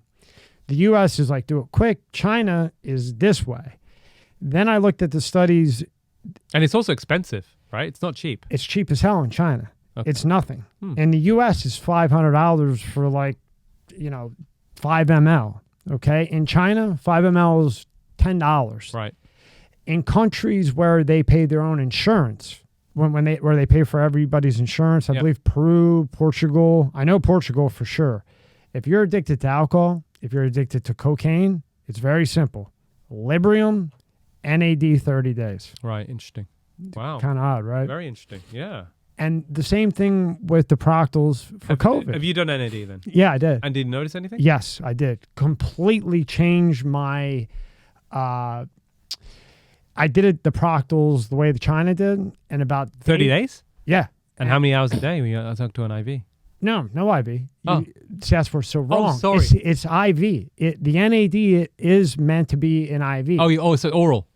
No, injectable. So what I'm saying is the Proctals for China are 30 injections in a row. Oh, wow. In a row, broken up. Not one big woomph. Over 30 days? Over 30 days. So just an injection, just intramuscular? Yeah, intramuscular. So you did that. And then what do you notice? About day 12. And how much in each vial? 500 milligrams a vial, 250 milligrams a shot, 30 days. Wow. 300 milligrams sometimes. Yeah. And you could So you didn't notice it straight away. So day 12. You feel it that day. As far as the injection, it starts at your ankles and you could feel it go all the way up through you. It's crazy. But day 12, I noticed I didn't want to drink at all. At all. I'd see somebody drink and I'd be like, it's gross. So you did it for alcohol? That was it? No, I did it because I wasn't going to go get Botox. Right. And I had read that this was a good way to not get Botox. I just wanted to see if it worked. So the intention was, instead of Botox, let's try this NAD, anti-aging seems to be good. Yeah. Let's try this. That's what the intention was. But alcohol started to gross me out. And then I started to think differently.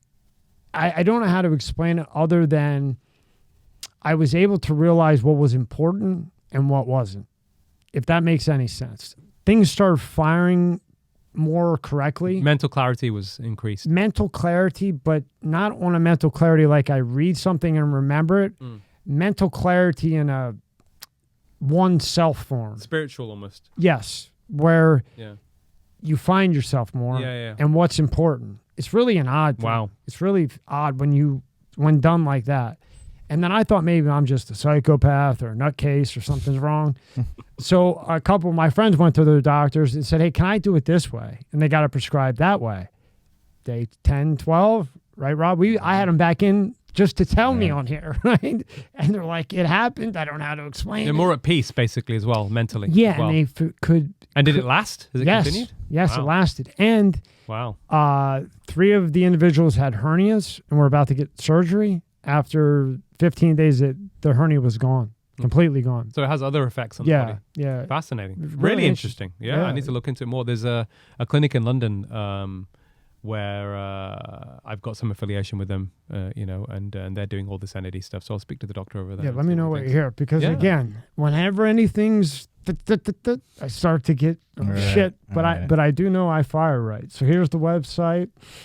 This is actually, if we want to make an appointment, go to London, right? Yeah, I do. I do actually. So I've been out we used to have a making lot of good comments, info. But yeah, you there. can. Yeah. I'll be, You'll scroll down. Just show you off. I do actually have my so this is more my official website. It's actually draseem.com, DOCTOR. ASWM, just one word, draseem.com. But yeah, you can just that would be just. Oops! Oh my God, I can't spell. No, sorry. Doctor as in D. Yeah, just full as in you spell doctor. No, DOCTOR. Yeah. There you go. There you go. So this is just a little. Yeah, scroll down through. Sorts of stuff on there, and then. Tell you what, this has been the most informative For podcast sure. We've had. Yeah. I really mean it. Helpful. It's been one of my Oh, one of thank my you. favorite ones. Oh, that's really kind. Yes. I'm glad.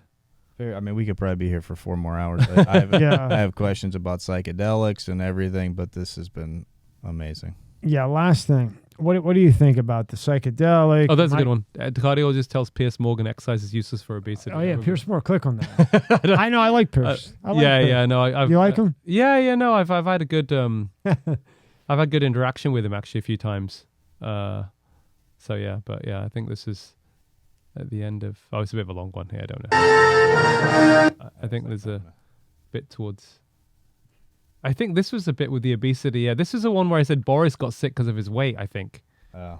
And this then became a big, But Became a big it's fine, thing. it's fine. Yeah. It's fine. People can watch it in good time. But yeah, sorry, you tell me you were saying. I forget what I even Psychedelics. said. Oh yeah, what do you think about that? I don't know. I don't know enough. No? Again, friends, nutritionists, people in alternative medicine space have talked about psilocybin, and again, I've not tried it myself. How does London? How do the other countries? How do they feel about that? How are they feeling about the psychedelic stuff? I think it's widespread now. Yeah. I even know some guys in South Africa were talking about it when I was in South Africa. So in Europe, Ibiza, there's a lot of people into all that kind of stuff. Interesting. Yeah. So we'll see what comes. But I'm with that. open-minded. I think I'm hearing good things, but with all these things, you want to see what the downside is, and is it again being over and give it a little time to see what it does. Right. But I mean. If they are going to be more effective, for example, if the microdosing is better than antidepressants without the downside, then it could be a real breakthrough, right? Where I found huge benefits is vets. They come back and they're on the brink, and they do for PTSD, right? For PTSD, yeah. And so again, a lot of these things, I think, in the right people, controlled, right person, that's probably where when everyone's kind of doing it, and then you don't know what you're getting, what dose and Right. stuff. That needs a bit more to be more streamlined. So in a controlled environment. Yeah, and absolutely. Multiple vets we've had on. They start with the mushrooms and then onto the stronger stuff, but slowly. They're not going to the Mike Tyson toad and on a whole nother. They're in a different galaxy. But well, we'll see what research comes of that, right? Yeah. Well, thank you for your time, and hopefully next time you're in town, I'll see you again. Yeah, man. It's been amazing. Thank really you good. so much. Thanks, buddy. Appreciate your time. Thank you.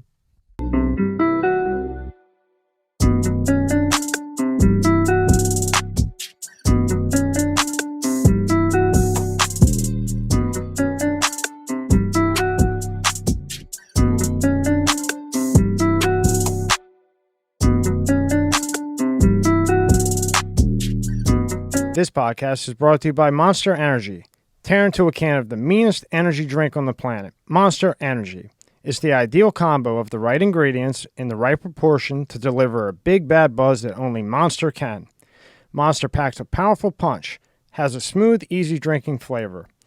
Athletes, musicians, co-eds, road warriors, metalheads, geeks, hipsters, and bikers dig it. You will too.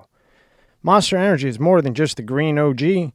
Monster has Monster Ultra, Juice Monster, Monster Hydro, Rehab Monster, Dragon Tea, Monster Max, Muscle Monster, and many more. Buy on Amazon, buy on Walmart, or go to monsterenergy.com and believe me, you'll find a place. Unleash the beast. Monster Energy.